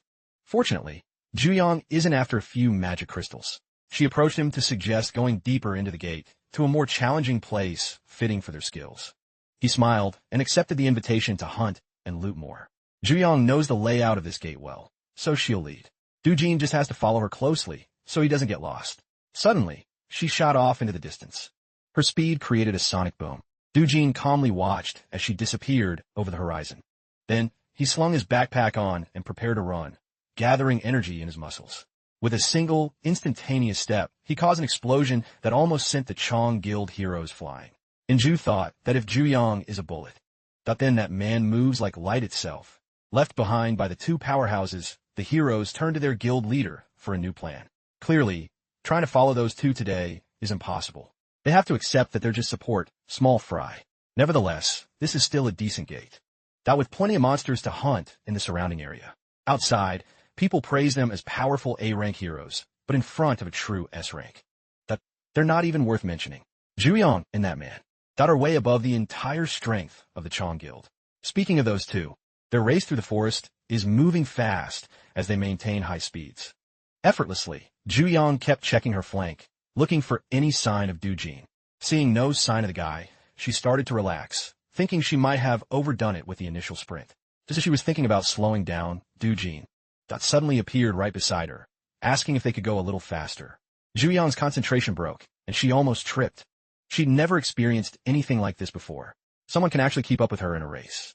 When it comes to speed, she's among the top 2 in the country, but that list might need an update, since Dujin is leaving her in the dust. Moments later, he stopped too. Teased her for being slower than expected when she was clearly running to show off her speed. While the S-ranker caught her breath, Dujin looked towards the horizon. In front of them was a great mountain range that touched the sky. When he asked what was hidden in that massif, Juyong's expression turned serious. That place is where the boss monster of this gate, Kazarian, lives. This Kazarian is a huge, 20-meter monster that resembles a draconic wyvern. Juyong doesn't even want to consider the idea of taking that beast on. Normally, you need at least 3 combat-oriented S-rank heroes to even have a chance against a monster like that. Dujin knows that Kazarian can drop the imaginary grade magic crystal, a treasure just 1 rank below the highest grade. With such a tempting reward, he won't let it slip away. Juyong, of course, is against such a reckless idea. However, Co. Dujin is going to fight that draconic bastard with or without her. Juyong watched as he fearlessly moved forward, determined to climb the mountains to kill the beast. She felt she had no choice but to follow him into madness. Something dark awaits the pair in the boss monster's lair. His enormous confidence in being able to defeat a beast that easily challenges 3 S-rank heroes really shakes Juyong to her core. You know what's even more shocking? When she arrives at the location, that she finds the very same creature, the Kazarian, dead at his feet. The fight is already over, and she has no idea what happened. Our boy casually pulls his knife from the creature's corpse, leaving Juyong completely speechless. Her astonishment shows, The creature he just defeated is no ordinary boss monster. In that regard, she recalls a prominent hero known as Park Hyle, who earned a reputation for hunting monsters like the Kazarians. Even though he himself is an S rank, the first time he went to hunt the Kazarian, he was cautious enough to bring 30 A rank heroes with him. And yet, with all those precautions, the A rank heroes didn't make the cut and were slaughtered in the attempt. Park Hyle was the sole survivor of the group, clinging to life by the end of the boss fight. Since then, he decided to face the monster again. This time, with another S rank hero and 100 A rank heroes behind him. At that point, it's practically a small army. The fight was brutal. They focused on piercing the creature's wings to deny its flight. The Kazarian of that time was then overwhelmed by a shower of attacks from the heroes. This reminds me of the debate that's been going around lately about 100 men versus 1 gorilla. My money's on the men, by the way. And so, that was the result of the fight with the Kazarian, who was ultimately defeated. Even so, only a few heroes survived that battle. The rest were slaughtered by the beast's fury. The damages suffered that day were so great that the Sweet Life Guild still hasn't recovered 3 years after the event. And yet, this average-looking man has defeated the same Kazarian monster without much difficulty. Curiously, with his steady gaze, he reminds her that she won't get any of these precious gems by standing around fighting with the air. The comment may have annoyed her, but Juyun is more focused on how ridiculous the man before her is.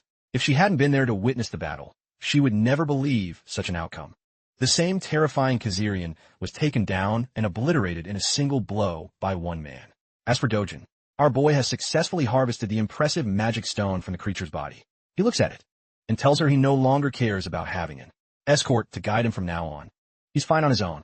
He also refuses to take the rest of the valuable items obtained from the dragon's body, like its claws and teeth. Showing little interest, he turns to dismiss her, leaving the S-ranker.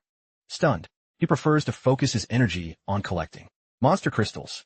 He even goes so far as to let her keep all those valuable items as a form of payment. Juyun observes the creature for a moment, and comes to the conclusion that she doesn't need anything from the beast either. It's nighttime now, and the group is shocked that a single man has gathered 3 full bags of magic stones. It's unbelievable, even for competent A-rankers, for their guild to achieve the same amount. It would have taken them at least 20 hours, and given the quality of the materials, even more than 3 days.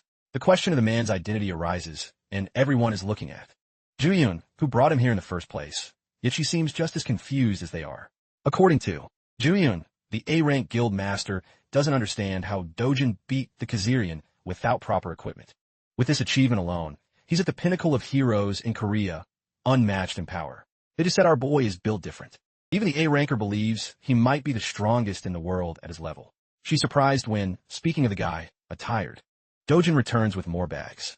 In a single day of hunting, he's already gathered so much stuff. The group starts to think no one would believe them if they told the outside world about this.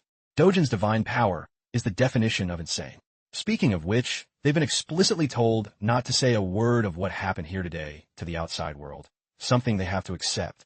Finally, the beautiful S-ranker approaches our boy and talks about a bunch of things. From a distance, it looks like they're a couple flirting, but that's only in the eyes of her party members. I think they're trying to convince themselves that this is the start of a relationship. They also think he's the only guy who seems suitable for Juyun, especially because of his monstrous strength. It's funny how the A-rank guild master quickly notices that these two aren't the perfect couple he imagined. Instead, it looks like they're arguing based on the faces they're making. He can't believe there's someone capable of talking to Juyun like that. What's surprising is that Dojin hands her a bag and leaves without another word. This surprises the guild master even more. As for the backpacks and the loot Joyeon collected, in her own words, it turns out Dojin is afraid. He's afraid of becoming an overnight celebrity if the world finds out he killed the Kazarian. Since that's obviously a problem for him, he leaves the responsibility on her shoulders. Hearing his decision, they're both left stunned and speechless. But the irony of all this is that the law of attraction ends up coming true, and Joyeon develops a curiosity to learn more about this mysterious young man. The girl is smitten. Elsewhere, we explore more about that famous S-ranker mentioned earlier. Meanwhile, Geology is over here giving it his all with a punching bag. His assistant is amazed by his training because it looks like he's bursting with rage. As mentioned before, he's the guild master of Sweet Life. The assistant helps him calm down, reminding him that a little endurance will go a long way in these difficult times. Even the guild master agrees with that idea, believing that those who underestimate him will suffer his wrath. A time will soon come when everyone will admire his strength as the strongest guild master. His assistant mentions Hijaw's streak of hunting Khazarians, which sets him apart, going so far as to say that his name will go down in history as the hero who defeated the Khazarian with the smallest squad. The funny thing is that title will never be taken from Dojin by anyone, unless Stephen Hawking rises from the grave and performs a miracle. The guild master shares his enthusiasm with the assistant, talking non-stop about his own achievements. At the same time, his guild has suffered great losses compared to 3 years ago. However, the only thing that brings a smile to his face is knowing that he's the only one capable of defeating the Khazarian in the best way possible, a fact corroborated by his one-eyed servant. Speaking of high-ranking heroes, the scene shifts to the office of Kong Youngpyo, who is reading a report about Dojin's eventful night with Cheol-woo and how he annihilated Youngpyo's cousin. Although Cheol-woo planned to lock the guy in the gate and trap him forever, an unexpected twist occurred, resulting in an awakening. Furthermore, the client who tasked them with finishing off Dojin is CEO Hong Hee-ju, who is among the wealthiest people in Korea. In Youngpyo's eyes, it makes no sense for her to target someone like him. That is, until he discovers that Dojin is her stepson. Although the boy was welcomed into her family at the age of 7, the moment Hee-ju's biological son came into the world, Dojin was kicked out of the family. This fact amuses Youngpyo, as he says that not even being rich saves you from being kicked out. Speaking of payment, he discovers they're being given $3 billion. One for the job, which is insignificant to him. Then there's the fact that Cheol-woo is on the brink of death after fighting Dojin, suffering many burns and bruises. The worst part is that he lost his sight and was crippled for life. This only adds to the brutality of Dojin's actions, to the point that even someone like Youngpyo has to acknowledge it. And yet, Youngpyo delights in the thought that he would have cut off his limbs and crushed his skull. At first glance, he seems saner than his cousin, but now it's clear why he's worse. While discussing the battle scene, they mention that Joyeon was also there and supposedly helped Dojin. This surprises him greatly, and he seeks more details about the situation. He doesn't understand what's so special about Dojin. Unfortunately, not even his assistant knows anything specific about the meeting between the two, as the case was discreetly closed. Furious as ever, Youngpyo grabs his servant and yells at him to do whatever it takes to find out the status of their relationship, seeing as they might have made some kind of deal. The assistant, devastated by his reaction, runs off to investigate immediately. Youngpyo is left in a fit of rage, smashing things around him, thinking that Hee-ju's men will come looking for him to finish the job his cousin failed to do. At the same time, he's delighted to accept the job. After all, she's a rich woman with Andrew Tate-level money, so it won't be a problem for the greedy scoundrel. And now, the scene shifts to our boy returning home. After the raid, after today's experience, he's glad he spent his time in a rift instead of a gate. Getting a proper house, however, complicates things, because he might need a long-term relationship with Joyeon to keep a low profile. Recalling their chat, she told him that people will become wary of her and ask who killed the Khazarian. Revealing him invites a lot of trouble. For now, her plan is to store the valuables. And if he wants to be famous, she can reveal his existence to the world. She tossed him a bag to store all the good loot. This also means he needs to find another method to continue entering the Fisher zones, because depending on Joyeon causes problems for him. Still, tonight's sleep will be pleasant, as he'll be able to rest in a luxurious house that Chang Seob prepared for him. But upon entering, he's alarmed to see so many shoes outside. This means there are unexpected guests. Upon entering, he sees several men in suits and his boss, talking with his loved ones. The guy looks like a more depressed version of Nanami from Jujutsu Kaisen and is staring at Dojin as intensely as a hawk. Junjun comes running to happily greet her brother. Dojin is bewildered by the whole situation. Prosecutor Park Chao-young makes his identity clear, pointing out the connection between Dojin and Chang-seep. Because of his relationship with the guy, Dojin is immediately arrested under an emergency detention for participating in the Loan Shark organization run by the corrupt CEO of HCS Capital. Letting the situation play out, CEO Dojin surrendered without resistance to this emergency arrest linked to Hwan Chang-seep's loan operation. He was handcuffed and taken to a stark interrogation room. From inside, he could hear a pompous voice talking on the phone outside. The prosecutor who arrested him. He assures someone that Hwan Chang-seep and CEO Dojin are behaving themselves. Before hanging up, he thanked the caller for arranging his daughter's study abroad plans. Then he made the mistake of mentioning Director Hong's name within Dojin's sharp hearing. Approaching his silent detainee, the prosecutor rambled on about why he became a man of the law. He said that since he was a child, he always wanted to separate social trash from decent, law-abiding citizens. Dropping a thick bundle of documents on the table, the prosecutor boasted about the amount of compromising information he had on CEO Dojin. He said the charges from his preliminary investigation alone would be enough to imprison the young man for at least a decade. Besides, they already have enough statements from Huan Changxi to incriminate everyone in the operation. Co Dojin didn't even bother to react to these thinly veiled threats. Not getting the expected reaction, Mr. Prosecutor chose to insult him, getting straight to the heart of the matter. Dojin asked with disdain if that bitch Hong Haiju is behind this legal stunt. The prosecutor became visibly flustered but vehemently denied such accusations, even claiming he'd never heard that name. Dojin thought that these corrupt scumbags must have already worked with Huan Changxi. Don't do it. Dojin came quietly to avoid trouble, but things could get much worse like this. Refusing to be intimidated by Dojin's aura, the prosecutor boasted that people in his line of work aren't easily scared. In response, the young man let out a bit of killing intent to shut him up, and the prosecutor almost pissed himself. In that very instant, he felt that gaze pierce him on a primal level, a direct threat to his existence. Ashamed of being frightened by a handcuffed detainee, the prosecutor wanted to muster up his courage and slap the detainee before he could commit the last stupid act of his life, and in turn interrupted him, asking him to step out of the interrogation room for a moment. They had just received news of a surprising discrepancy in their file on Co Dojin. The building's hero detector assessed the young man as an ordinary person. Even after checking twice, the results were the same. Based on Co Dojin's recent incidents, how does that make sense? Maybe they mislabeled the guy as an awakened from the start. The prosecutor got all his information from the T group, from Hong Haiju, so the intel was supposed to be reliable. Now, Dojin is an enigma. How could they charge someone seen as a normal civilian for incidents involving superhumans? Inwardly, Dojin scoffs at the prosecutor for being such a useless dog. If he wanted to, he could break free from these handcuffs and wreck everything. As for the consequences, he could always take Grandma and Junjun to a safe place, maybe abroad. Before he could resort to the most brutal solution, Hyun Joyeon, dressed in a suit and tie, entered the interrogation room. She must have heard about this unjust arrest and came to investigate. When asked why he was detained, Dojin answered honestly that he wasn't sure of the reason. Fortunately, Joyeon advised him not to do anything reckless. She might be the only one who knows what this guy is capable of.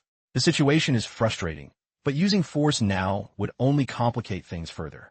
Joyeon didn't wake up today expecting to get involved with the legal system, but she knows for a fact that Dojin is innocent of whatever he's being accused of. With an innocent person facing unjust punishment for false accusations, she feels compelled to make it right. Joyeon thought that the Hero Association would launch an investigation soon. They would undoubtedly discover Dojin's fake hero license and investigate the recent Mapo Rift incident. Dojin asked Jian how her family was doing, and she noticed they were treating her like a secretary. When a young man looked at her with an intensity that was hard to read, Hyun Jian gave in and assured the boy that the family will be fine as she left the interrogation room. Being basically Dojin's legal representative, he assured her that this debt wouldn't be forgotten. She won't show it, but Jian was a little pleased that he trusted her this time. She promised to resolve this setback soon, and she wasn't kidding.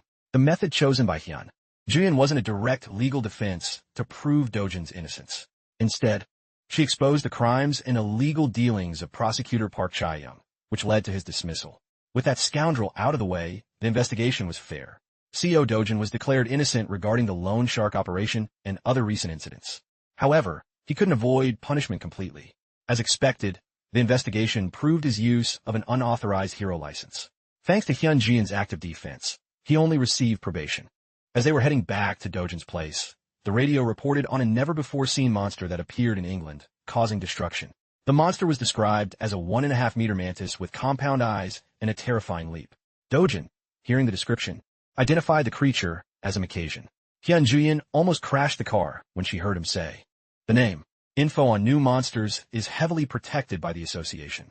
She knows what a Macassian is because of her S rank as a hero. Monsters don't get random names. When they die, they drop magic stones with condensed energy and unique information. By analyzing this data, you can learn a lot about a monster, including its real name. On modern-day Earth, they use science and technology for the analysis. On the other hand, magic was used in the destroyed world. In other words, Dojin is very familiar with the monsters from both worlds. He knows their names and everything about them. He commented that Macassians are handled easily with the fluid of the red flower ant. This fluid doesn't harm humans, but it's a toxin that is a very potent paralytic for Macassians. Spray those bugs, and they'll calm down. Hyun Jian got serious for a moment. Every move and word only deepens the mystery. Who exactly is Co Dojin? no matter how much she tried to pry into his true identity. Dojin never gave an answer. His mind is really elsewhere. He's planning how to avoid future problems. The only reasonable solution he thought of was to eliminate that damn Hong Ji-yu. Speak of the devil, Director Hong is desperate. Nervous, she's biting her nails anxiously, try to come up with new plans to deal with her husband's illegitimate son. With someone like Hyun-jin involved, she feels even more pressure to handle the boy. The director's assistant wasn't much help. Despite exhausting their resources, they can't figure out what relationship the S-rank hero has with Dojin. If they make a mistake and offend someone of that stature, not even all the company's money can protect them. More importantly, Hong Ji-yu was alarmed by the prosecutor's report stating that CO Dojin registered as a normal citizen and not a hero on their testing machines. Based on what they know about the kid, it's clear he's awakened something dangerous. Maybe he has an ability to trick the hero detector or something similar. Hong Ji-yu is losing money fast with her crusade, and the best her people can offer are speculations. Furious, she finally contacted the S-rank scoundrel Kang Young-pyo with 20 billion. No, 30 billion won to solve this Dojin problem once and for all. Upon receiving the call, the scoundrel asked for double the pay to take care of this little problem. Even his subordinates thought that asking for 60 billion for a simple job was a bit excessive. He may be a low-life scoundrel, but Kang Young-pyo is also a cunning bastard. He could see that Hong Ji-yu had no other options. There were no alternative answers. Besides, her company generates so much income that 60 billion won wouldn't be missed. Plus, Hyun-jin is now part of the equation. Since Kang Young-pyo is taking on the risk of facing another S-rank, doubling the initial offer becomes a bit more reasonable. The subordinate agreed that Hyun-jin is a dangerous opponent. In fact, hearing his employee praise another S-rank offended Kang Young-pyo's fragile ego. He cursed out the subordinate for doubting his combat prowess against someone like Julian. He said he could defeat that bitch in 20 minutes. Of course, the subordinate had to calm the boss down, fearing for his life. With a disturbing smile, Kang Young-pyo changed the subject to his deal with the Hero Association. He's also negotiating a deal before flying to the United Kingdom as South Korea's representative to help with the bug problem. Unfortunately for Young-pyo, the association is tightening its budget. Besides, those cunning bastards have already announced the selection process for sending heroes to the public. They're practically making it difficult for S-ranks to refuse being dispatched. Young-pyo might be a thug, but he considers the association worse than thugs. The operation will be in 3 days. South Korea will send its best along with Japanese heroes. Young-pyo can at least see someone named Takashi. The Makeshin's weakness hasn't been discovered yet. Being the one to find that crucial information would skyrocket anyone's reputation in the public eye. Speaking of the Makeshins, those insects have advanced towards Cambridge in the UK. The British heroes have been fighting non-stop to halt the invasion of the enormous creatures. They've assembled a fine team of heroes in the UK. They use a lot of swords here. The brave frontline fighters are battling a single giant Makeshin that's terrorizing the public. This mantis is fast and precise, capable of taking out slow heroes in a single blow. Adapting, the British heroes responded with a coordinated offensive. The hero group had a balanced lineup, and based on their skills, they were nothing to scoff at. Some of them used magic to tear through the thick exoskeleton by force. The others followed up with swift melee attacks, letting the insects' blood flow through the streets. With good coordination and enough power, they managed to take down their first Makeshin. To make sure the bastard didn't have a second phase or something, they chopped off its mantis head. The British heroes achieved a victory, but a single monster took everything they had, leaving them demoralized. A few more Makeshins emerged to prey on the exhausted heroes. That night, the best heroes the UK had perished in a brutal, bloody massacre. They did their best and put all their effort into trying to stop the inevitable. Without clear information, they were defenseless against unknown enemies. The pesky Makeshins are advancing south. The defense of Cambridge collapsed. Now there are about 60 kilometers between the insects and London. Just as the Makeshins were about to make their final push to wipe out London, something bright fell from above. Upon touching the fluid, the bugs were paralyzed and felt a burning pain. After a few seconds of resisting, the Makeshins fell, one by one, as the paralytic agent flowed through their systems, rendering all their terrifying weapons useless against biological warfare. In the air, the source of the rain was revealed. A helicopter was tailing the Mantis army from a safe distance. On board were the heroes from South Korea and Japan, the joint cavalry. Everyone was shocked that such a simple solution proposed by Hyun-jin worked. The sap of the red flower ant is working better than expected. The Makeshins can't handle it. They've practically become empty, useless husks. Next to Yu Young was Kong Yongpyo. In his eyes, there's no way this woman miraculously guessed and hit the jackpot. Snapping everyone out of it, Hyun Ju-young took command and ordered them to parachute down to finish the job. With newfound respect and awe for Korea's S-rank hero, the cavalry launched themselves on a British soil to prevent a catastrophic incident. Days after that joint operation, the world learned what happened in the UK and who the undisputed MVP was. Back in Korea, the media and fans filled the airport, eager to see the nation's pride. The reporters and their crews are eager to get an exclusive on Hyun Ju-young, the top hunter in the UK expedition. She discovered the Makeshian's weakness and led the operation to the very end. She saved an entire nation from despair. Before leaving, she was knighted by the royal family for her heroism. When Hyun Ju-young entered the airport, camera flashes and cheers erupted as if she were a celebrity. She had long been accustomed to the spotlight. Behind her, Kong Yong-pyo was trying to grab attention, as if he didn't have a terrible haircut. Although Yu Young is a public figure, the intensity of today's welcome was a bit overwhelming. As for Kong Yong-pyo, he was credited with eliminating the most Makeshians in the expedition. It's worth noting that he basically just killed paralyzed and defenseless bugs. The hero group consisted of 200 people. The outstanding performance of the Korean heroes is the reason the UK still exists. On the news, details about the hunt of the Makeshians were revealed, including the weakness to the red flower ant's sap. Walking through the city, CO Do-jun heard the news and paused for a moment. He was glad that Yu Young was able to use his information, but seeing Kong Yong-pyo on the big screen, his mood soured. That guy, with the smug face on the screen, is a loose, and he needs to tie up soon. Inside a fancy restaurant, CO Do-jun is having coffee with the woman of the hour. She kindly unloaded piles of gifts for little Un-young, grandma, and even for our boy. She warned him not to check the contents now, saying it would be better to open everything at home. Ignoring her words, Do-jun found some nice clothes in his pile of gifts. Yu Young just wanted to give him a small thank you for that valuable tip. Thanks to Do-jun's information, she became the most popular hero in the world. Compared to the benefits she got, a few nice outfits are nothing. She promised to buy Do-jun a car or whatever he desires. The guy got himself a premium sugar mommy. She knows that Do-jun won't reveal how he learned the Makeshian's weakness, but she asked anyway. As expected, it's impossible to get anything out of that man. Changing the subject, Ju-young asked him about his future plans.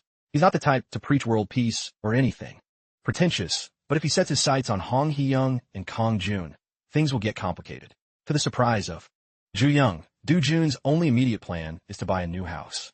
After all, the safe house where his family lives is currently a rental. While the current star hero and the former sword god were reconnecting, the other hero, who stood out in the United Kingdom expedition, was enjoying life. Kong Junpyo was enjoying his welcome home pool party with hoses everywhere, surrounded by the who's who. This rascal can't stop thinking about one girl in particular, Hyun Ju-young. He knows she wasn't this formidable before. Somehow, she changed. He found it strange that she hid how she discovered the weakness of those bugs.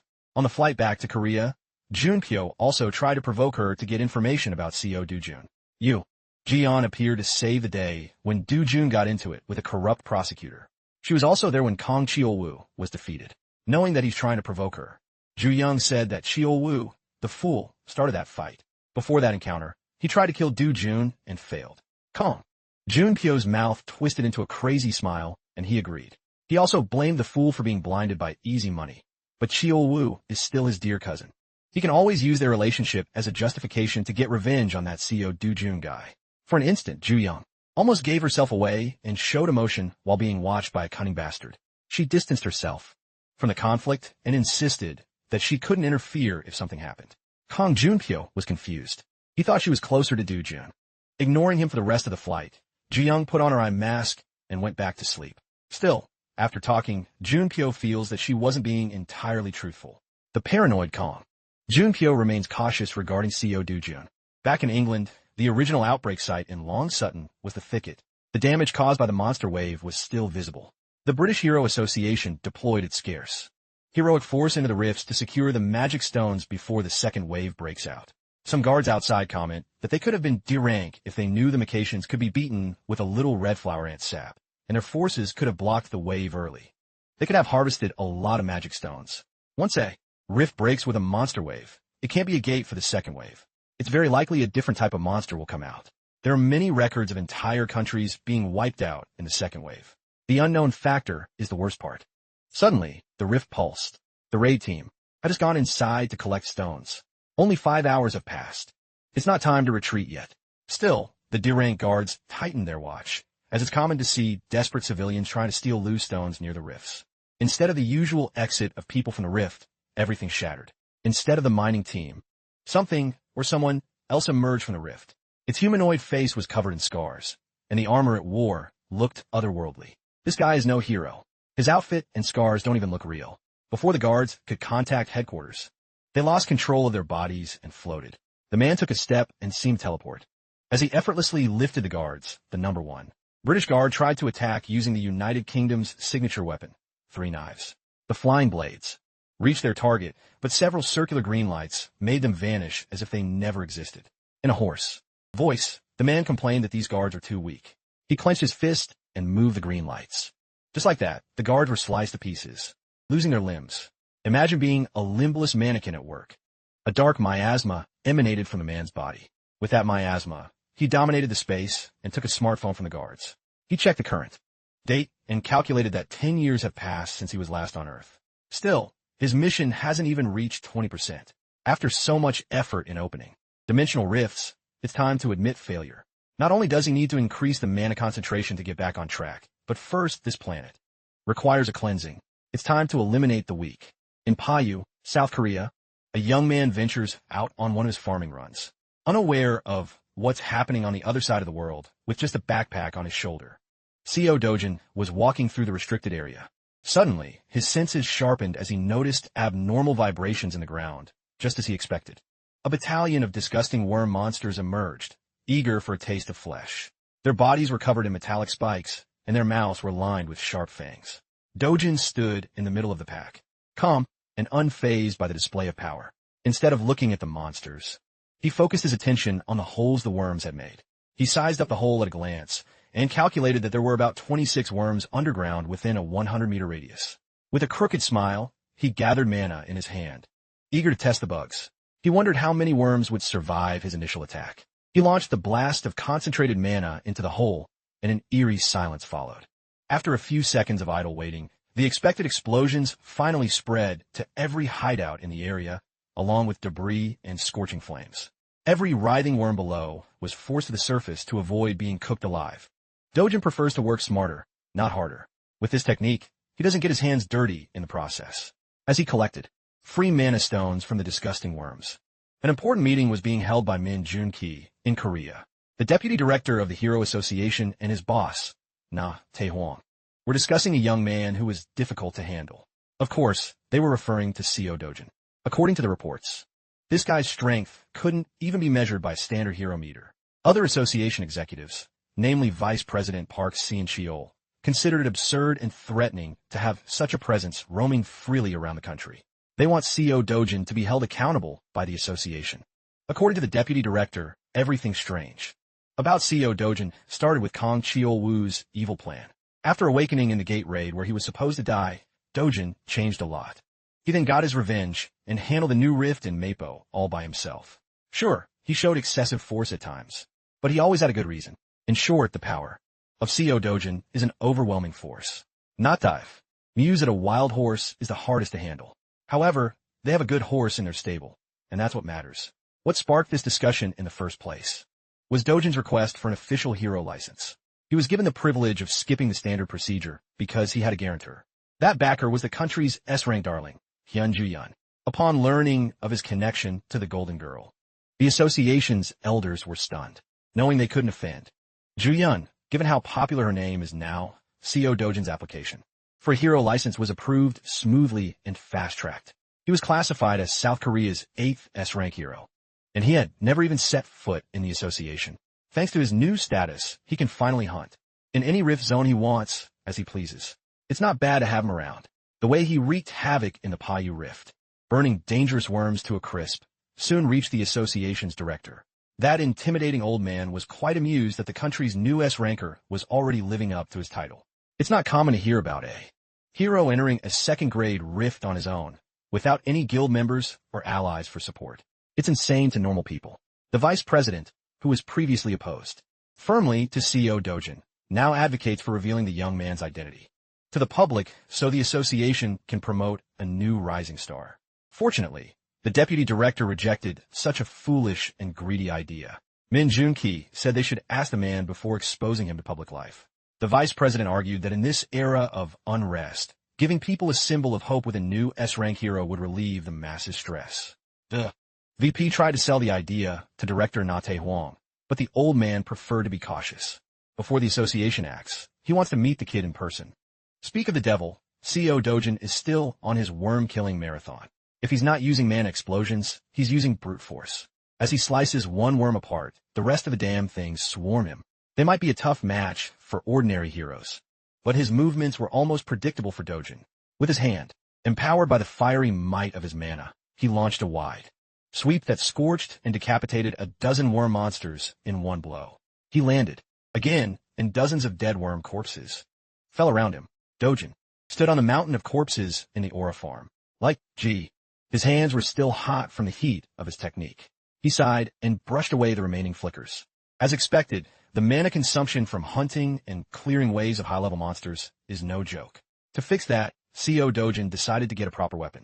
As expected, the best place to get the necessary equipment was the Gazan Hero Complex. CEO Dojin chose a discreet shop and went inside. A scruffy-looking guy was tending the counter, playing on his phone to fight off boredom. The bell rang, and he didn't even look up to see who came in.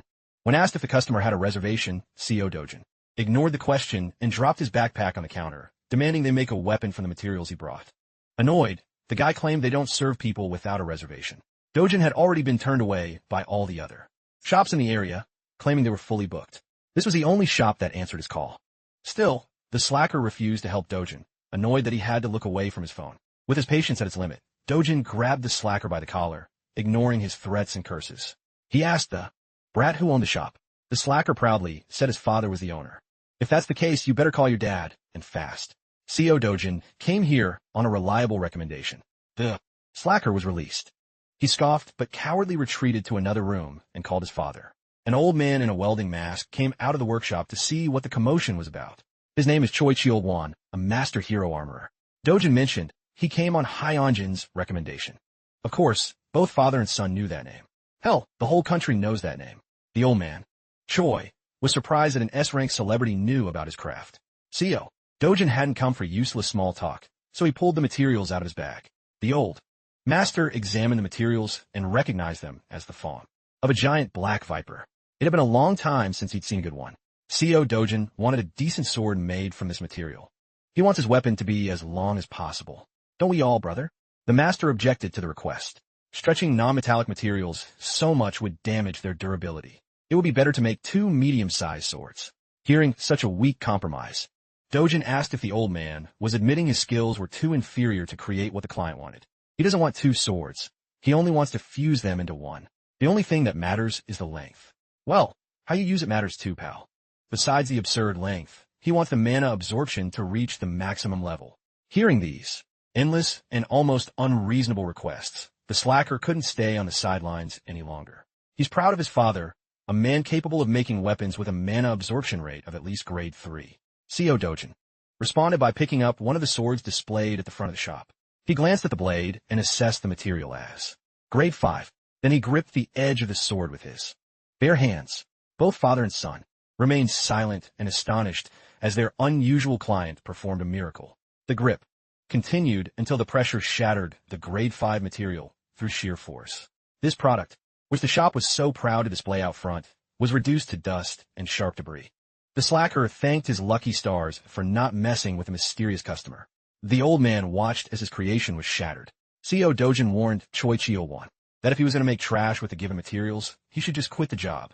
If these hands can turn a grade 5 weapon to dust, imagine what they could do to your face. After securing a shop that would meet his demands, CEO Dojin headed to another dungeon today. His target is a green-skinned, one-eyed freak of nature with sharp. The Cyclops' senses tingled as it felt a hostile presence nearby. While other hunters look stylish in their gear, CEO Dojin hunts alone in jeans and a sweatshirt. Since he doesn't have a proper weapon yet, these hands will have to do for now. The Cyclops didn't let him get a free hit, trying to crush him from the start. When the initial attack missed, the one-eyed Cyclops was startled. Dojin jumped into the air, making up for the size difference. His sword hand moved like a flash of lightning as it sliced a chunk of flesh from the Cyclops' shoulder. The pain made the beast shriek in a higher, more annoying tone, desperate to fight back. It used its monstrous strength and gigantic size to rip out an entire tree, swinging it wildly, desperate to scare off the hooded monster. Unfortunately for the Cyclops, such aimless tactics won't work against this man. He braced for impact, and two deep, ugly wounds appeared on each shoulder. It was a bloodbath. Normally, this would be the end of the hunt if Dujun were fighting any other monster. But Cyclopes are special. They have regeneration so powerful they can withstand and laugh off mortal wounds. Dujun had already considered this overpowered ability. If the enemy heals fast, you just have to keep damaging it without giving the Cyclops a chance. To counterattack after regenerating. Dujun clawed, cut, and sliced his way through the tough flesh and grotesque entrails. To finish it, he decapitated the giant monster and landed like a superhero. It was a victory, a clean, yet bloody one over the green-skinned big head. Co Dujun sighed, a little tired. Right now, maintaining a mana blade for a long time is still very demanding and inefficient. He grabbed his bag and took out a jar. Dujun plunged it into one of the Cyclops' grotesque wounds as if he were just collecting juice. This was the goal of today's expedition, to collect some of that Cyclops blood. He returned to the Hero District at sunset. As always, the old man was at the counter, so he left the jar of blood without a word, instructing the owner's son to give the jar to his father. With this, the two black viper fangs could be easily fused. After that brief explanation, he refused to give any more details and left the shop. All the basic materials for his weapon have been gathered, but if he wants a higher mana absorption rate, he needs one more ingredient. There's only one place on Earth to find it. While he was planning how to find that secret ingredient, his S-rank colleague received an important call. Hyun Yu-yun was enjoying a relaxing vacation. When she answered and heard the name of a country, Brazil, the sun was shining and the water was perfect, but Hyun Yu-yun couldn't fully enjoy her vacation because of that call. After her last mission in Europe, the Korean Association decided to send its heroes to Brazil. This means the Brazilian government and association have chosen not to close the Fisher Zones on their own. According to John Ganju, the monsters in Brazil are very violent. However, the magic stone drop rates are very high. With so much money at stake, her guild, Clean, also plans to go. She encouraged Yu-yun to accept the mission and go with the friend she was with a few days ago. Inju thought that the country's number 8 must be that guy they entered the dungeon with. Rumor has it he's Hyun Yu-yun's man. Inju totally ships this budding romance. She thinks it's romantic that two such powerful people would hunt fearsome monsters together. After a lot of persuading, Inju finally got Yu-yun to accept the mission in Brazil. However, she has no idea if that guy would return to the little shop in Jisan. Old man Choi from the Hero Complex looked at his own creation in amazement. He never could have imagined that non-metallic materials that could be melted and fused using Cyclops blood. If it weren't for this young man, he would have never discovered such a rare technique. With this, he can make the sword as long as Dujun needs. The maximum limit could be around 180 centimeters. Co Dujun wants a two-handed sword with an adjustable grip to handle it with one hand, something weighing around 5 kilograms. Old man Choi was surprised to see the rude kid from yesterday speaking so politely. He has no basic manners. Perhaps his weapon is just very important to him. Old man Choi warned that 5 kilograms would be heavy to use with one hand. It's not like you're only going to use it once or twice. Dujun knows what specifications he wants and won't give in. Old man Choi calculated that the manufacturing process would take at least 1 month and the mana absorption rate should reach grade 7. He wasn't satisfied with just a level 7. That level couldn't contain all his power as expected. It really needs the final boost from one particular ingredient. Dujun went to the door and asked the old man to just complete the form for now. The mana absorption enhancement could wait until he had the other materials. As an experienced craftsman, old man Choi had some idea what material the boy was referring to. He couldn't help but shudder. A few days later, Co Dujun went out into the city to meet a very important woman, Hyun Du-yun. She had kept her promise and gotten him a new car. Dujun greatly appreciated the gift. She assured him that this was nothing compared to how much he'd helped her. It's just a 1,000,000,001 car, no big deal. When he thanked her with a smile, Du-yun became shy for a moment. While he was checking out every part of his new ride, Du-yun asked what happened at the Hero Association. After meeting with the big shots, those grumpy old geezers suggested making his information public, but Dujun demanded a hefty payment if they wanted to. He acknowledged that President Natty Wong is committed to the common good. But politics complicates things. Anyway, the negotiation fell through after his external examination. Dujun got in his new car. Du-yun quietly slipped into the passenger seat. As she buckled her seatbelt, She mentioned that the association was preparing for the operation in Brazil. Upon hearing Brazil, Dujun stopped listening to the rest. He leaned in and earnestly asked if she was going. Startled, she barely stammered out a yes. Then, he invited Duyun to go together. That S-rank charm was working its magic. It made the national hero's heart beat faster and her cheeks flush uncontrollably. Meanwhile, another woman was blushing because of Co Dujun, the rich and arrogant. Hong Ji-yu was being scammed by Kong Young-pyo for more money. He urged director Hong not to spare any expense. He already had a $3 billion advance, but he still wanted more. This man hadn't even started his supposed job of finally killing Co Dujun. Losing patience, Hong Ji-yu seriously considered hiring someone else to do her dirty work. She figured there were plenty of criminals who would kill for big money, no questions asked. Kong Young-pyo laughed at her outdated information and gave her a free tip. He just found out that Co Dujun is now the country's newest S-ranker. They're practically on the same level. Director. Hong couldn't believe that the weak-willed boy she had pushed away from the family had become a superhuman. Young-pyo had spent quite a bit of her money to get this information. If Hong Ji-yu didn't believe him, she could just wait for Co Dujun to climb the tower and kill the bitch himself. With desperation and fear of retaliation, Director Hong stopped Young-pyo from leaving. He's out of her league now, and this crazy woman doesn't want to die. She promised to pay whatever it took just to get Co Dujun out of the picture. Calm. Young-pyo smirked and said he'd change his mind. Instead of more money, he'd prefer a stronger business partnership with the director's conglomerate in the future. At this point, Hong Ji-yu would agree to any form of payment. Just then, she received a crucial text message. It seems the heavens were smiling on the wicked woman. The perfect opportunity to eliminate Co Dujun had just come up. Days later, the nation was in an uproar with the news of another international expedition for the country's heroes. All the S-rankers who accepted the mission were now aboard a luxurious private jet. On social media, people were excited to see the S-rankers save a country on the brink of annihilation. Koreans were filled with pride. One of the S-rankers was Yang Sung-ho, who brought the P group to the top. He not only accepts missions if there's big money involved. There was also Park Hwol. His guild was recently reduced to nothing, so the cash reward for this expedition was desperately needed. Hyun Diyun, on the other hand, is the current national hero. She just saved Great Britain and was now heading to Brazil without a break. Kong Young-pyo must be going after hearing about the tax exemption for every magic stone obtained on the mission. Getting just one high mid-tier stone could change a normal person's life. While the other S-rankers were praised and discussed online, one figure raised more questions than rumors: Co Dujun. He was seen as a young rookie making his debut on the international stage. Nothing special. With these 5 heroes at the top of the food chain, Brazil is about to get fired up. After a long and uneventful flight, the group arrived in Sao Paulo, Brazil. The Brazilian Hero Association gathered to discuss how everything would unfold. They're eager to welcome the famous Korean expedition team, as they were the fastest to respond out of all the countries they asked for help. Some S-rankers didn't even check into their hotel and went straight into the action. Still, the higher-ups are afraid the Koreans might discover something they've been trying to suppress. There's no such thing as an eternal secret, so they just have to make sure everything is under tight control until the collaboration ends.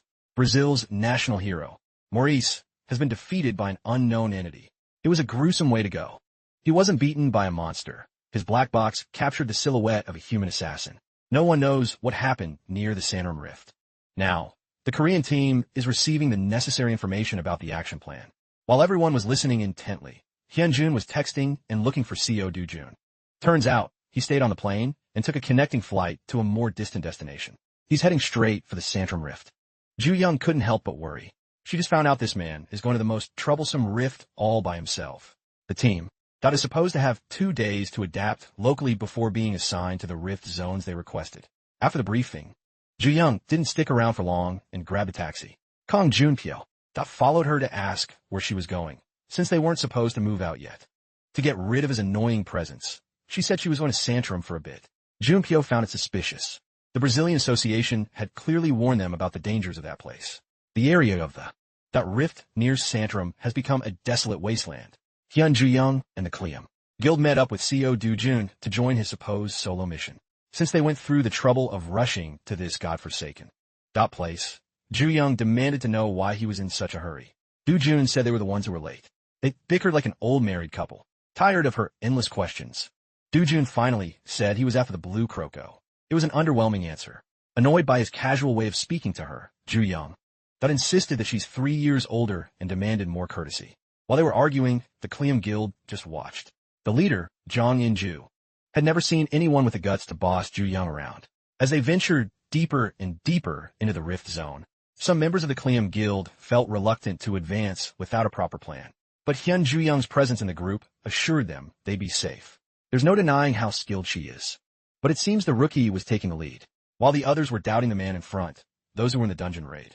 A while back were confident in the rookie's leadership, confused and a bit worried. Ju Young wanted to know if Do Jun was planning to close the rift. He denied having such a grand objective.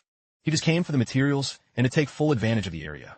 After a few more minutes of quiet walking, they finally ran into the clutches of the first obstacle. The Kleum Guild. That is full of talented A-rankers, so they skillfully performed their roles. They had a clear hierarchy and a concise shot call, to deal with unexpected enemies. Still, the blue crocos blocking their path were more monstrous in person than in the pictures. They could only defend themselves. It was getting too dangerous. With the group pinned down, Co Do Jun took action. He unsheathed his sword and ordered the archers to stand back. While all the attention was on him, this guy didn't miss his chance to farm. Now, old man Choi knew he was after the blue croco's heart, so he temporarily lent Do Jun a valuable sword. He fixed his sights, got on the target ahead, and launched himself like a cannonball. With one clean sequence, he turned the pesky blue crocos into mincemeat. He moved so fast and decisively that he triggered the classic anime slash effect. Dujong, that was already meters away from the beast by the time they fell. Those who believed in the rookie from the start were vindicated, and those who doubted him at first, they were left speechless. That guy is incredibly strong. After that first hiccup, the journey to the rift area continued without any issues. The sun had already set, and the group set up camp. Around the campfire, the Kleum Guild couldn't stop talking about how Mr. Co Dojin took down a group of blue crocos all by himself with a single blow. He didn't even break a sweat. He's not famous yet, but this is also how he defeated the fearsome Kazarian. One thing's for sure, this man is no ordinary hero. While the others were gossiping, Dojin stared at his sickly-looking steak. The cook, Hyun Jian, approached and asked if he had already sorted the blue croco hearts. The cooler she brought are full of them. Jian still has no idea what those hearts are for. Turning back to her pan, she asked what kind of meat was sizzling. It's not beef. He calmly replied that he was grilling blue croco meat. She could try some if she wanted. There are still plenty of provisions ready for this expedition. This man is cooking what he hunted, ignoring her disgust. Dojin took a bite of his grotesque meal. He chewed and swallowed as if he were dining at a barbecue restaurant, using his knife as a fork. It was a gruesome scene. Even Jongin, Ju, was bewildered. They have plenty of normal food in reserve, yet their leader is devouring cursed meat. After getting over her initial revulsion, Hyun Jian became curious. She took a piece and observed it for a moment. Inju, I wanted to stop her friend from doing something she might regret, but Jian trusts Co Dojin's taste. As the piece of blue meat neared her mouth, Inju could only watch in horror. Jian bit into the meat. After swallowing a bite, she was surprised by its delicious flavor. And so, two people in the camp silently enjoyed a meal. A strange, curious meal. Jong Inju whispered to Mr. Co Dojin about his secret. How could a little-known person charm Ms. Julian? Sure, she's inexperienced and has never had a boyfriend, but she doesn't give her heart to a man easily. What did Dojin do to charm and win over Korea's national treasure, and get her to try his meat? Hearing about romance, he remembered his time at the Imperial Academy. It was a long time ago, before he was 20. Speaking of romance, there was Miss Maisel, the jewel of the Count Grand family, also the youngest of the Lusulians. Luenda Lusulian, and of course, his last refuge in the destroyed world, the brave knight Veronica. He got lost in his memories of the past, and was brought back by Inju's whispers. As for his secret, he replied that Jian is the moth to his flame. Inju, had never heard anything more embarrassing in his entire life. And so, the night passed with a very playful atmosphere. Even, Dojin was smiling and having fun. Isong Paulo, Gungi. Jean Pio is enjoying life in a hotel suite. He's still wondering why Hyun Julian was in such a hurry to move when there's no date set for the operation. According to his sources, she's moving in with Co Dojin and Jong Inju's guild. He turned to his assistant and asked about the rank of profitable monsters in the Santorum area. As far as he knows, there shouldn't be anything lucrative. Everything about that bastard Co Dojin is too unpredictable. The worries of Jean Pio were calmed when the annoying Director Hong called. As usual, she asked if the job was ready. Noticing her impatience, Kong Jean Pio asked if something had happened on her end. She's worried that her father found out about Dojin's promotion to S rank. She tells the guy to return home with the chairman of the tail group. Haiju is more restless than usual. Jean-Pio finds her suffering amusing. Still, that he finally met a suitable partner who would bring him immense profits. He'll make sure she isn't disappointed. He assured the unpleasant director that Co Dojin that would not be able to return to Korea. Hearing that, Hong Haiju felt a certain sense of relief. Kong Jean-Pio pointed out a location on his map and prepared to connect Takashi with the CEO. With Dojin having willingly retreated to an isolated location, his task became much easier. At sunrise, the Sandrum expedition team continued their journey with Dojin in command and Hyung Yujun as the navigator, holding the map and warning Dojin about heading into the jungle because of the monsters. Among the most concerning of them is the lynx, of course. Dojin knows everything there is to know about the lynx. Instead of staying away from the dense jungle, Co Dojin immediately headed down the most dangerous path there is. Hyung Yujun knows it's impossible to stop him when he's focused on the prize, but he insisted that he at least wear earplugs. Fortunately, she had them ready. They are needed. When fighting a lynx, its screams have an effect that can paralyze the mind. Dojin knew this, but refused to use them. Hyung Yujun didn't give up easily, trying to convince him to wear the earplugs. After all, the warning came from the Brazilian treasure hero. Ignoring his pleas, Co Dojin wordlessly cut through the dense Santorum jungle, leaving him no choice. Hyunju, Yun, and the Clean Guild were led on this dangerous detour. After a full day of continuous hiking, they finally reached the monster's lair. Under the moonlight, the lynx observed them like a predator watching its prey. It looked like a huge, crazed cat. As soon as the beast revealed itself, Hyunju ordered her subordinates to cover their ears. While everyone else panicked, Dojin just stared at the cat without moving. He is not prey. Two predators were sizing each other up. It was a competition of who had the stronger aura. As expected, the lynx opened its horrible snout and let out a deafening scream. Hyung Yujun and the members of the Clean Guild hurried to cover their ears, while Co Dojin just stood there, enduring the sound. Noticing his strange calm, Hyung Yujun wondered why he wasn't putting up the minimum defense against the lynx. Dojin lowered his hand and conjured a ball of fiery energy. With perfect precision, he launched the projectile at the perched lynx with the moon in the background. That certainly made the shrill scream stop. Recognizing him as a threat, the beast fled just in time.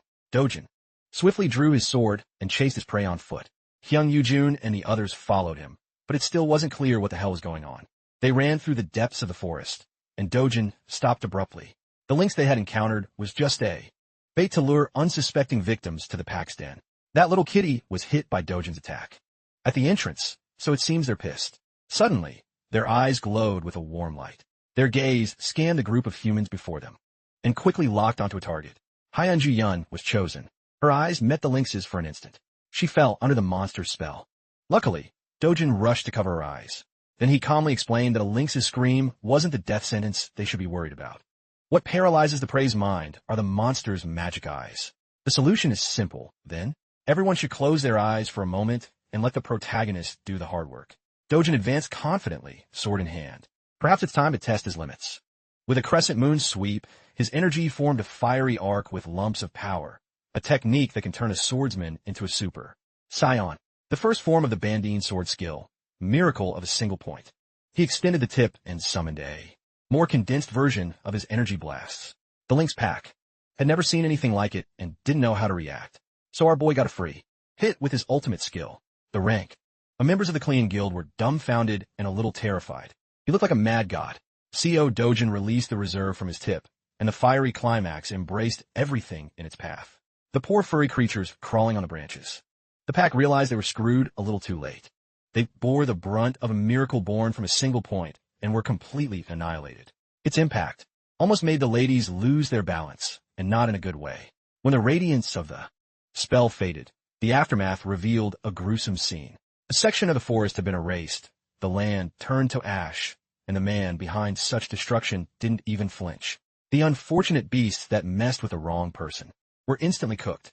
They really exaggerated the danger level of these things, and they didn't even show their equipment. If Zhou Yuzhong were to sum up Co Dojin in one word, it would be unbelievable. Surprisingly, one lynx survived the blast that nearly wiped out its entire kin. Dojin doesn't leave loose ends, so he calmly advanced to finish the job.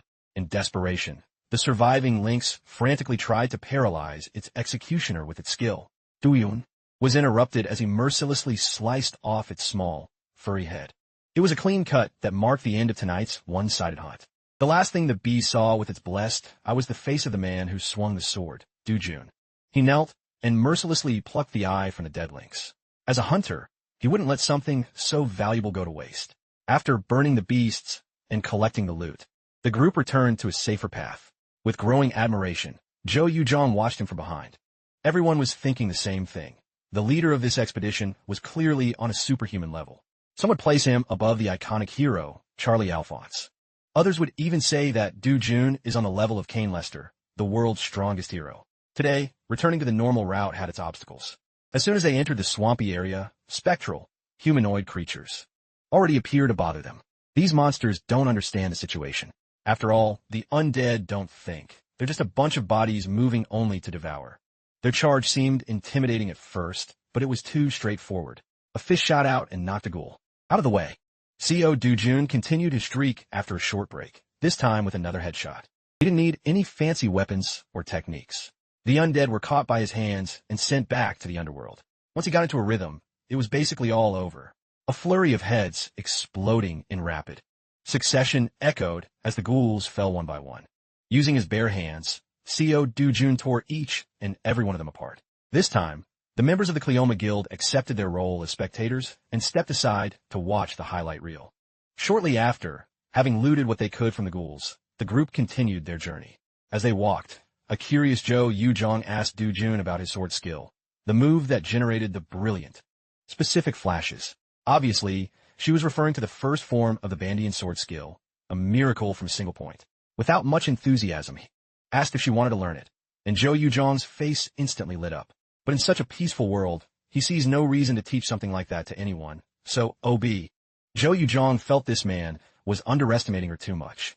She's still an S-rank hero. In theory, they're on the same level. Seeing her defiant gaze, Jun seriously considered teaching her the Bandian swordsmanship. In the end, he accepted that this brick wall wouldn't budge while she was pouting like a child who didn't get her toy. He wanted to keep everyone on track. So Jun decided they should leave the rift for now. The last leg of the return trip was quiet, and the group reached the exit. Thanks to Jun's efforts, they cleared the area with no casualties or injuries. Next time, they'll re-enter with the goal of closing the rift. Who knows, maybe that attempt will be even faster. Everyone exited the rift one by one, with Inju coming out on the other side last. He immediately heard a heated argument in Japanese. Someone had been camping outside the rift to cause trouble. The more Inju listened, the more he recognized the rude voice. In the middle of the fight, Jun had his hand on Fumisato's waist. In front of them was Ryoma Takashi, an XS rank hero from the Yakuza and leader of the Tikoku Guild, had his boys with him. According to Ryoma, he was going to have some fun with Ji-young today, but this stranger dared to block him. He threatened to smash Dojin's face if he didn't move. Ryoma was taller, but Dojin seemed unfazed by the threats. He even replied in perfect Japanese. The old Dojin must have studied it before. Ryoma didn't like being insulted in his native tongue. Sensing their boss's anger, the Yakuza thugs barked at Dojin to bow his head and apologize sincerely. They kept insisting that their master was not to be trifled with. Well, they can talk all day if they want. Dojin couldn't care less. To be clear, he told Ryoma to get lost. Seeing the situation, Inju's concern grew. Tikoku is among the top 5 guilds in Japan. Ryoma Takashi is a thug known for his temper. Even for Dojin, it might be better to avoid this mess. Trying to mediate between the two heated parties, she decided to step in and de-escalate.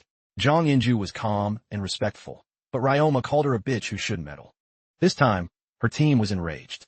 Their guild leader was being seriously disrespected. It could have ended in a guild war, but Inju kept her guys in check. Despite the insults, Jong Inju formally introduced herself as the leader of the Chong Guild and suggested they resolve the conflict without escalating. Ryoma simply ignored her peaceful offer. He'd never even heard of the small Korean guild, so why should he care? Besides, Ryoma offered to give Inju a turn with his 2-inch beast after he was done with Ji-young. He proceeded to grab Ji-young forcefully, but Dojin's body blocked the attempt. Irritated, Ryoma finally bared his teeth. After all that barking, his fist planted a little kiss on Dojin's cheek.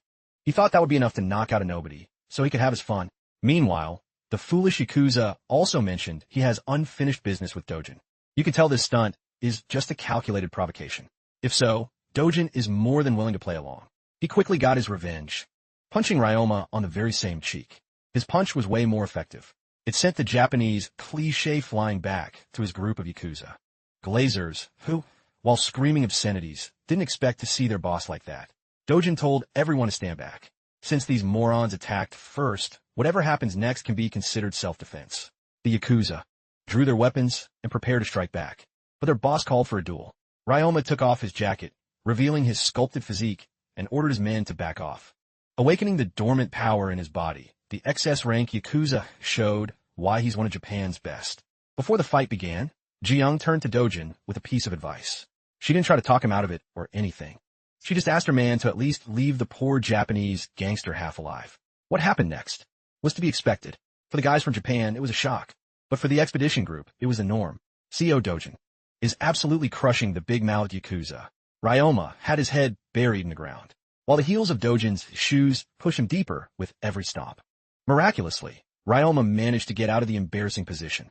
Retreating in fear, he crawled back to where his comrades were, trying to reevaluate his decisions. Who the hell did he mess with? How can this guy be human? This isn't what he'd heard from his source. Look at those eyes. CO Dojin is not someone you should mess with. Looking at him felt like a death sentence. Every fiber of Ryoma's being was telling him to run or he would surely die. It doesn't matter if it's shameful to run. After declaring and starting the fight, he just wanted to flee and never see Dojin again. Unfortunately, he has to finish what he started. The young man moved like the wind and appeared in his escape path. Looking down at the beaten gangster, Dojin asked if someone had planned this fake fight. He already has a clear idea of who's behind these dirty tactics. There's no use denying it. Dojin grabbed Ryoma by his greasy hair, and the hardened Yakuza begged to be spared. From talking trash to begging for his life, the gangster had drastically changed his tune. Dojin, disgusted by his lack of character, slapped the guy with hundreds of hits in seconds. Midway through the slap fest, he closed his fist to deal some real damage. CO Dojin. He proceeded to brutally beat the gangster's ugly face, leaving him a bloody mess. Onlookers were paralyzed with fear and shock. It's not every day you see an S-ranker getting bullied like some manga character at school. After many blows, too many to count, he dropped Ryoma's limp body. Inju had expected her man to win, but this was even more one-sided and graphic than she thought. After a short break, Dojin returns, giving the poor bastard more trauma. He carefully places his heel on the back of Ryoma's head. With everyone watching, he increased the force of his stomp, threatening to crush the guy's skull with his foot. At this rate, one of Japan's valuable S-rankers could die right here. Inju nudged Yujong to speak up. Snapping out of his daze, he begged Dojin to stop before he crossed a line he shouldn't. In response, he calmly stated that he would take full responsibility for his actions. Yujong was already fed up with his reckless attitude and had gotten this guy out of unnecessary trouble before. He shouldn't be doing something he'd have to take the fall for. Still, Dojin had seen more than enough scum like Ryoma. He thought it was better to eliminate people like that instead of leaving loose ends. But this is the modern world. Inju and Hyun don't want him getting his hands dirty with trash like this. To convince Dojin that the Yakuza had learned their lesson, Inju urged the thugs to surrender and stay away unless they wanted to end up like their boss. These idiots knelt and promised never to mess with Dojin again. But Dojin is hard to please. He's not satisfied with just seeing them kneel. He wants his enemies on the ground, begging for their lives. He knows this guy could take down 3 of them with a single blow. The thugs did as he asked convincingly. Dojin also mentioned that the Yakuza are supposed to cut off their fingers when they make mistakes. Fearing they'd lose their pinkies, the thugs slammed their heads against the ground, harder and lower, as they begged for forgiveness. Dojin offered them a way out. They just have to say, "I am trash," and "I'm sorry," and they can leave with a warning. With tight lips, the gangsters swallowed their pride. To survive, they said the magic phrase, word for word. The folks from the Cleome Guild felt admittedly vindicated by how Dojin handled the threat. Even the injured S-ranker had to say the humiliating phrase. After resolving the conflict, they wrapped everything up and returned to the coalition headquarters. The next day, in sunny Sao Paulo, Brazil, Chewy John and Inju met at the Brazilian Hero Association office to report on what happened the day before. Reading the events on paper was hard to believe. The report summarized how an S-rank hero like Ryoma Takashi was beaten into incapacitation by a single man. There were many witnesses, but it's still hard to accept. The Brazilian Hero Association was hoping Korea and Japan would cooperate closely on the mission to close the problematic Sanrim Rift. If the report is correct, the Brazilian Association won't have to get involved. They'll hand the case over to the Japanese and Korean Hero Associations to decide internally. With that settled, they move on to the report about the group's trip near Sanrim. For now, Everything seems normal. The representative from the Brazilian Hero Association kept seeing the name CEO Dojin in the reports, so he asked if he could meet him. But that would be impossible right now, as Dojin is supposedly tying up some loose ends in a lonely hospital room. A poor patient, covered in bandages and barely recognizable with a shattered face, opened his eyes to a nightmarish sight. Dojin had come to visit his victim with flowers. Before Ryoma could cause a scene, the enforcer ordered him to stay still, claiming he was there on an official hospital visit. Then, he reached into the bouquet of flowers and pulled out the lynxes I hidden inside. Dojin forced Ryoma into an intense and unfair staring contest with the gangster, completely under the lynx's mesmerizing power. It's time to learn more about the man behind the provocation. Dojin remained in the hospital room, interrogating his victim for quite a while. In the end, the infamous Ryoma Takashi was left a babbling, brain-fried idiot. He kept calling himself Val Trash who caused trouble for the Korean guilds. His mind was broken and the loose end tied up. As Dojin left, a lobotomized Ryoma kept repeating that the Yakuza is trash. He knows how to deal with persistent enemies. That aura collection is the mark of a great protagonist. Rumors of the clash between the Korean and Japanese heroes leaked fast and spread across major news publications. Some articles described the beatdown, others the aftermath. Most were looking for a statement from the rising star. The chairman of the Korean Hero Association, Nady Hwang, is in tune with the public sentiment. He knows his new guy is taking over the news cycle. The reaction is explosive. Reports about CO Dojin fill the airwaves. The association also learned that the Japanese Hero Association stopped its investigation. Ryoma Takashi himself requested his government to halt it. This was weird, considering he's famous for being a hothead who's always looking for a fight at every opportunity. For an entire country to back down, something else must have happened. As for what that could be, Nadawang had no idea. The old man couldn't shake the feeling that with June at the center, the world's balance had already begun to shift. Now, there's only one day left until the operation to close the Fisher Zone in Brazil begins. The Korean team that arrived earlier has just finished adapting and familiarizing themselves with the area. Everyone shared the joint operation plans, refining the strategy. The other heroes recruited from around the world also gathered to foster success and cooperation. The Brazilian government organized a pre-battle festival. The star of the event was, of course, the enigmatic media figure of the moment, CEO Dojin. My brother bought a trench coat to maximize his aura. In the banquet hall, filled with all sorts of delicacies, Dojin mingled quite well with the other heroes from other countries. The news that he defeated Ryoma Takashi has spread globally. It's normal that everyone wants to know the details. Everyone who approaches Dojin only talks to him about the incident. However, he never responded with arrogance. Inju casually remarked that compared to the man of the hour, Yeon and Shi are like common people. This kind of comment would have gotten a rise out of the S-ranker, but she stayed quiet, apparently lost in thought. Wondering what had put her in such a bad mood, Inju looked across the room and saw Dojin dressed impressively, interacting with important figures from the hero world. Seeing the dazzling woman next to him, Yeon's mood finally made sense. That woman is Gloria Tyler, an American S-ranker voted the most beautiful heroine in the world. Inju connected the dots and gave her friend a hard slap on the back. She told Yeon to stop moping like a child, get up, and talk to her man. Yeon didn't quite know how to interact with Dojin outside of a rift, but she approached him. Granted, she looked out of place, staring at the floor insecurely instead of at her fellow heroes. Dojin noticed a blush on her cheeks and couldn't help but smile in amusement. Gloria Tyler got the hint and said her goodbyes to him. Interestingly, she referred to Dojin as Carcel, his real name from his previous life. It seems he introduced himself that way to Gloria.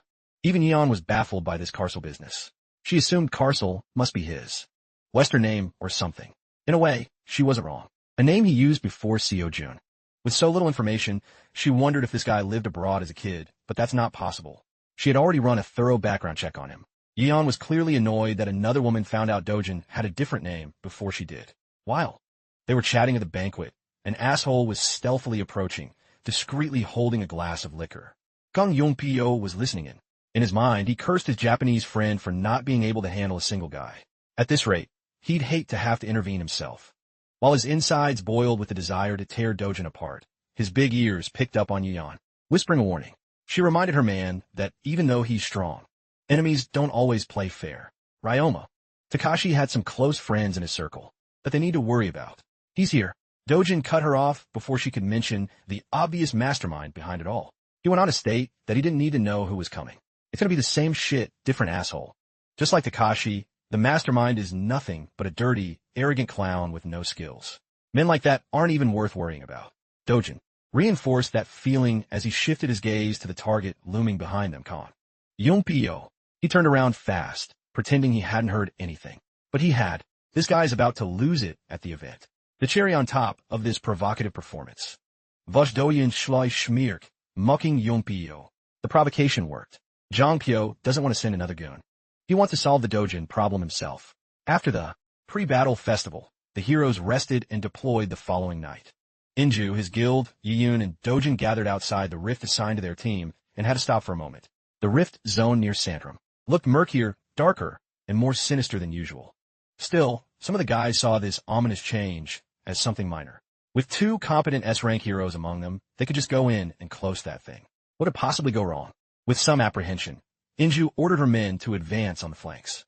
Dojin had a serious look as he watched the overgrown fissure. He felt something approaching. The ladies didn't understand what he meant, but his words unsettled them. It was faint and hard to notice, but the mana density in the area was increasing at an abnormal rate. Inside the rift, floating, an entity with long nails looked at a phone with a progress meter. It's at 23%. The wielder thinks 30% is close.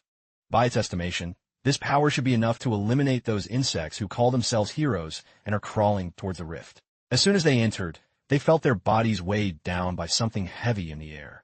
Moving was very difficult. The air density made it hard to breathe. All these problems indicated a drastic change in the quality of the mana around them. It's even denser now than the Petijua forest. Hyun had never seen this man so tense. He couldn't help but worry about today's mission. However, they are determined to complete the job. As a capable leader, Inju kept her team in line and calmed their nerves. She said the strange weight they feel is just a characteristic of the fissure zone. With it being harder to move, they can't let their guard down. Knowing that the 2 S-rankers are their best insurance, Inju respectfully asked them to focus on protecting the formation as much as they could, until they figure out why the mana density changed. This is the safest option. So they both agreed. No matter what, the goal is to close the rift, whatever it takes. The guys from Kleonheim seemed ready to follow their leader to hell and back.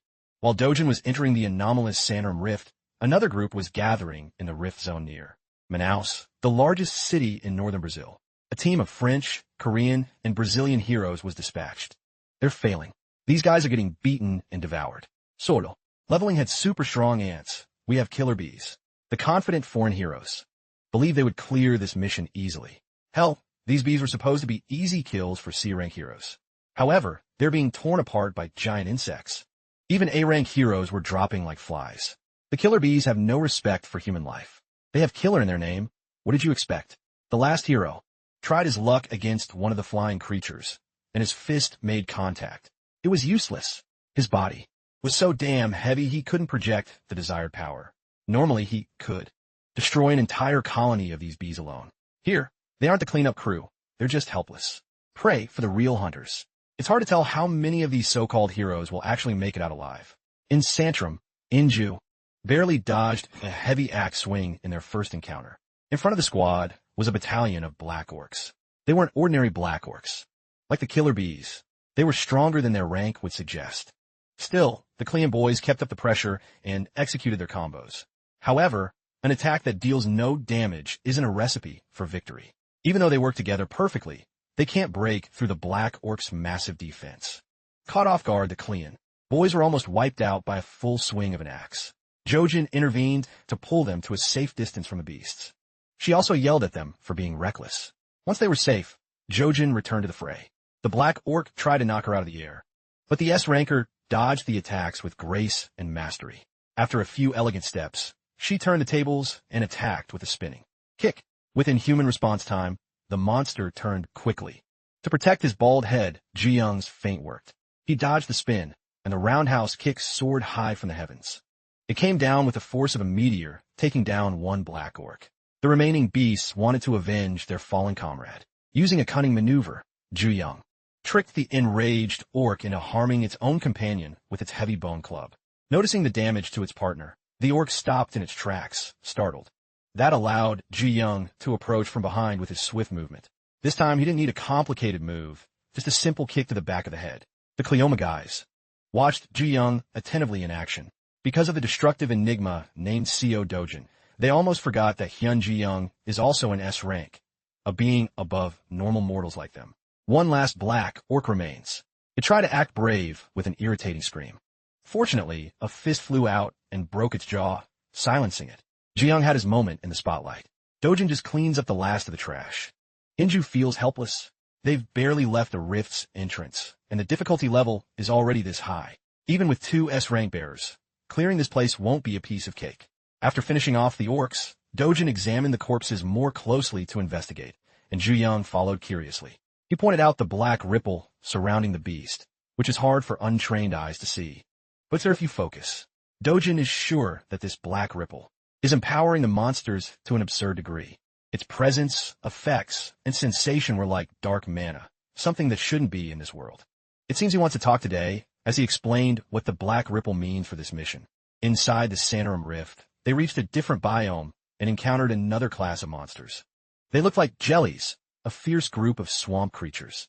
Against these slimy things, the Cleoma boys jumped back into the fight to show they could help.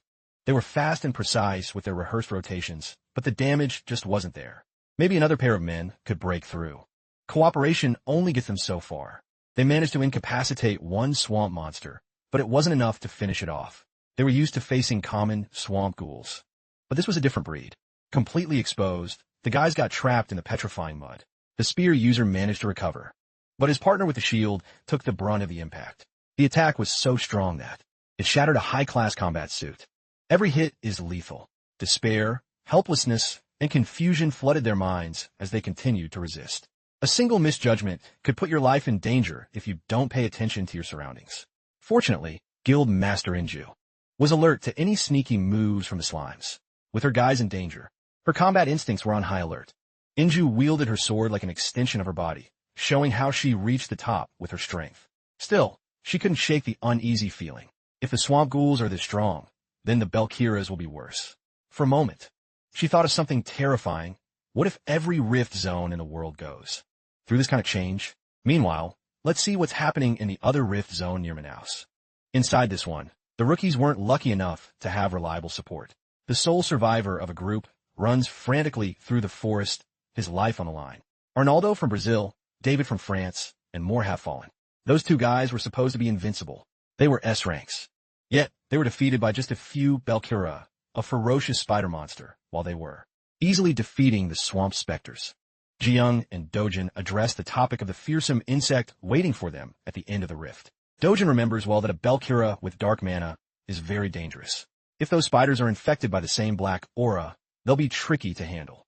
While they were talking about the final boss, Ju-young kept pounding on the slimy monsters until they disappeared.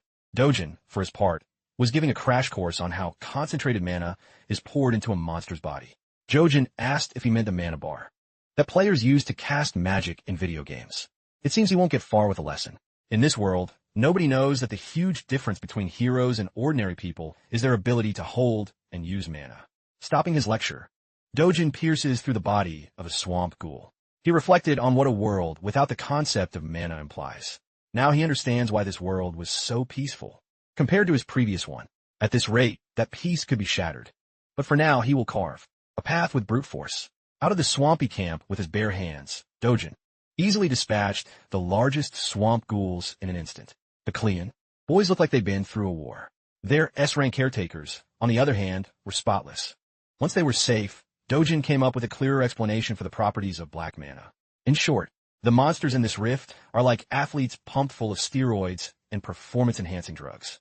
He found humanity's complete lack of knowledge on this simple concept strange and worrying. Leaving the swamp ghouls' territory behind, Dojin took on the role of guide and led the team out of the area where the Belkara appears. They also slowed their pace to almost a crawl. Minutes later, Inju signaled to stop, and the team halted. They had guessed right and found the site where a Belkara was keeping its feeding cocoons wrapped in tough silk. Killer bees and black orcs were captured and stored for later use. It's safe to assume the monster responsible for this scene is nearby. But according to their leader, they can relax a bit. Instead of searching for the beast, they encountered the real danger. It was a good thing they did. His hand launched more of those fire explosions. The targets were immobile, so you know his aim was flawless. Each energy ball exploded, burning the cocoons and the dead monsters wrapped inside them. The Belkara that have absorbed dark mana can control their dead prey like puppets. Destroying them now would be useful in the final fight. Leaving them alone would be a disaster. With the secret weapon destroyed, all that's left is to finish off the ugly spider. The team looked at him like he was crazy. Considering what they saw, that's a reasonable reaction. Inju and the others were astonished that even in a seemingly doomed situation, he acts like he knows what to do. They were all blinded by his strength. But now, his abilities seemed superhuman. Ji-young joked about his encyclopedic knowledge and almost robotic decision-making process.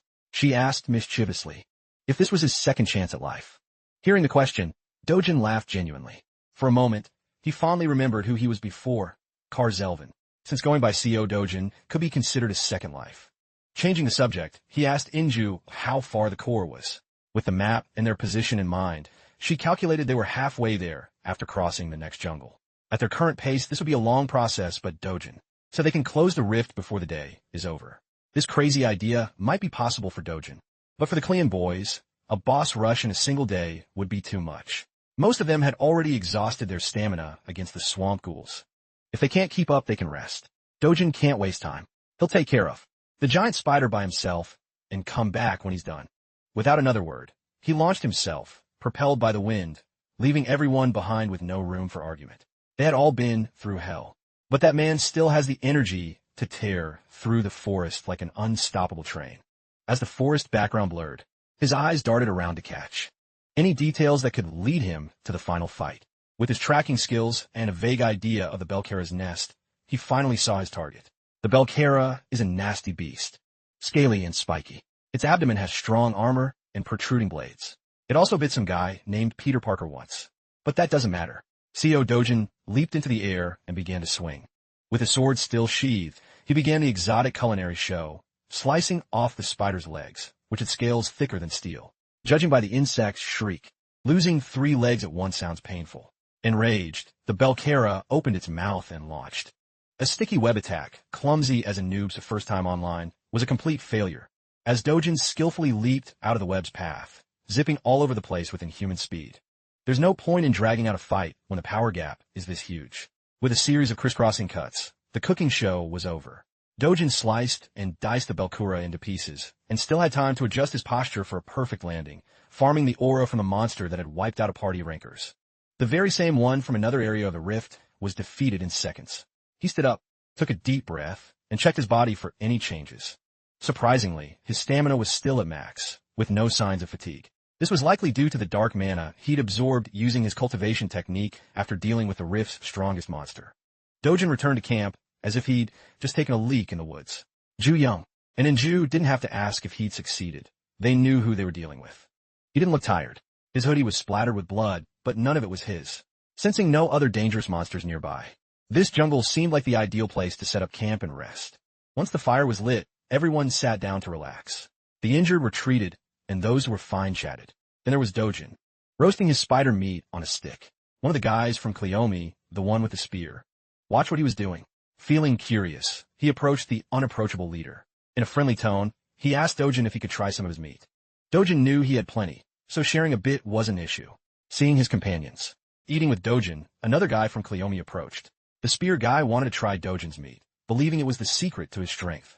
With nothing to lose, the guys gathered around the fire to get some meat from Dojin. Everyone else watched with interest. As they tried the meat, Dojin actually enjoyed sharing his food with them. It didn't do much more than fill their stomachs, but he didn't mind people who were simply driven by the desire to get stronger. As a little gift, he manipulated his mana to give them a small boost. Just on a whim. The effect was obvious. The guys attributed the warm energy flowing through their bodies to the meat. Seeing them smile made Dojin crack his serious expression. After dinner, they began planning their route. With a map spread out, Inju pointed to the direct path to the rift's core. It had been a long day, and everyone was exhausted. It would be safer to head back and continue tomorrow, but Dojin said the rift had to be closed today. Their bags were already full of loot, and it would be more prudent to retreat and come back later. Ju-young also agreed with Inju. The previous fights had drained their stamina, and the monsters infused with dark mana were a real pain to deal with. The initial plan was to delay closing the rift for as long as possible.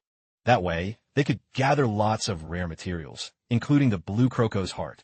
They were planning to turn the rift into an infinite resource farm, but the involvement of dark Mana changed that plan. Drastic changes like this were a bad sign inside a rift. Besides, he felt something strange about the dark mana in the air, but couldn't quite place it. Dojin took his sack and emptied its contents on the ground. The sack was filled with the glowing red eyes of the Belkura. He asked the women to take this legendary loot back to the hotel first, since they had decided to retreat. They could keep their share of the loot before he headed back into the dark forest. He promised to close the rift and rejoin the group soon.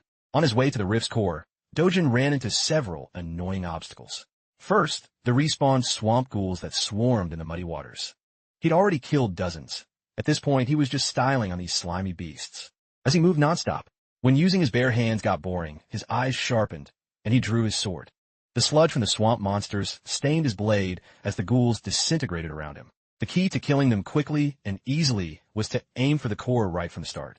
Heading in the opposite direction, the Cleome Guild and Ju Young took the route toward the exit at dawn. Walking with her friend, Inju expressed her concern for Dojin. Ju Young assured her he'd be fine, saying that if he still had the energy to shoot off like a bullet after just a few words, then he definitely had enough left to defend himself. She said that, but Inju could see the sadness on her face. Ju Young's head was bowed in shame, not out of concern for Dojin. She felt like an imposter. Being called an S-rank hunter alongside that man, he can't imagine anyone being on his level. Moving gracefully, Co. Dujun's sword fell upon a black orc's head. It gave that poor orc the most painful haircut in the world. Half of its brain and skull were sliced off in a single slash. Keeping up the pace, he switched targets and struck another orc's bald head. His emotionless massacre enraged the remaining orcs. Watching them throw, their tantrums made Dujun scoff. A reckless swing of an axe came toward him and vanished into thin air. Upon reappearing, this guy already had a bunch of fireballs ready. He launched a barrage of spells at the orcs, burning their bodies to a painful death. As he made his way back through the black orc's lair, he had already exterminated them all. With each kill, his loot bag grew heavier. By that time, Yu Yong Inju and the guys had finally come out of the rift. They entered with bags full of valuable materials. They headed back to cash in. As they made their way to the safety of the city, Dujun was alone, exploring the rift in broad daylight. He killed a blue crocodile without batting an eye, his own eyes blood-stained. Dujun kept increasing his kill count. While the corpse was still relatively fresh, he cut the heart from the reptile's chest. After the successful harvest, he tossed the large heart into a jar, sealing it tightly to keep the material in optimal condition. Making more cuts on his latest victim's body, he obtained 2 more crystals for the loot bag. Camping in the Blue Croc's lair was very profitable with a high drop rate. When they stopped appearing, Dujun prepared to move to another area outside the rift. Inside the Situation Room at the Brazil Hero Association headquarters, the government's tech experts have worked tirelessly to monitor the joint expeditions. For the first time since the operation began, headquarters received a positive notification. According to the map, the rift zone in Santrum had disappeared for a moment. The technicians couldn't believe what they were seeing on the screens. When reality set in, cheers of success echoed through the room. Quickly, they investigated what had happened in the sector and found that only one Korean team had been sent there. The group was registered as the Cleome Guild. How could that group clear a rift when just 10 minutes ago they had contacted headquarters to report their tactical withdrawal? It made no sense. The people at headquarters were baffled. 10 minutes ago, our boy was in an intense fight against a gruesome opponent, the voracious two-headed ogre. Observing the mutated beast, Dujun noticed that this monster had evolved rapidly due to the enrichment of dark mana. The beast stomped hard, and the tremor almost made him lose his balance. Behind this obstacle, the core of the rift floated over the vast, open land. Eager to end this long night quickly, Co. Dujun changed his usual stance. After the stomp, the ogre decided to press its reach advantage. The tip of Dujun's sword heated up quickly. At the same time, the ogre's fist transformed into an all-out strike. No matter how small an opening the opponent makes, Co. Dujun will find a way forward. Seeing a way to break through, with his sword ready, he unleashed the second form of the Bandion sword skill, with fire that can eradicate everything in its path. The magic of Grami Grimora. Poerlin burned intensely. The two-headed ogre wasn't ready for what was coming. A straight slash aimed at the monster's shoulder was executed before it could react. It left a deep, long gash on the ogre's body, causing it to roar in agony. In combat, Co. Dujun, he can finally let loose and smile like a madman. That's right, this is just the beginning. Without giving the monster a moment to breathe, he lunged forward with his sword. Flaming in hand, he was too fast to defend against, tearing the two-headed bitch to pieces. In desperation, The ogre raised its fist and tried to strike, using the force of its compact muscles. Dojin skillfully dodged vertically while preparing another attack. This time, instead of a single slash, multiple intersecting lines cut the beast to pieces. Even the nearby trees weren't spared from his combo. Without worrying about the environment and with no heroes or rookies nearby, Dojin could finally stretch his muscles. At this point, the ogre knew it was finished. It has 2 heads and 2 brains, which doubles the fear. Instinctively, it tried to avoid the fatal attack by jumping out of the way at first. It seemed like the beast might gain enough distance to evade the slaughter. In the end, one of its legs was caught by the sweeping magic. The line tore through skin, flesh, and bone, a clean cut. Both heads howled in agony, with the beast unbalanced and one leg down. Dojin's next attack was a guaranteed critical hit. The second form of the Bendain sword skill is a brutal stance that cuts even the strongest enemies to pieces. As the 2-headed ogre fell, it was like a rain of flesh. Dojin took a deep breath and sheathed his sword. Then, he looked at the core of the rift, of the dungeon in front of him. Staring into the eye of the abyss, he noted the core's properties. He observed that the density of dark mana nearby remained constant, unchanged. This indicates the core isn't related to the anomaly. It's likely the dark mana is being fueled by something external. Someone is doing this on purpose. Flooding a rift zone with so much dark mana would require immense power. Dojin believes someone like an undead lord or an imperial lich is behind this evil manipulation. If a being like that is responsible for the anomaly, life on Earth would already be enslaved as undead soldiers. It's hard to identify a suspect now. Closing the rift won't solve the anomaly if something external is behind it. Dojin clenched his fist in determination and struck with great force. The rift core. A single blow was enough to shatter the mass of energy. Cracks spread rapidly, and the whole thing broke into pieces. Dojin vowed to investigate and track down whoever is tampering with these rifts. At the Brazil Hero headquarters, the expedition reports reached the association's president. Reading the full summary on the rifts, he shuddered. Every line documenting the expeditions was unbelievable. On one hand, they sent a joint team from 3 countries with expert heroes, yet only 1 S-rank hero returned alive. On the other hand, a Korean team closed their rift with 0 losses. Headquarters keeps receiving updates from other rift zones. Almost all attempts have failed, and traumatized heroes are retreating in despair. Even though they chose teams with at least 1 S-rank hero, the first round was a massive failure. The only silver lining was the successful closure by Hyunji Yun's Korean team. According to the reports, it's hard to attribute the success to the Korean team.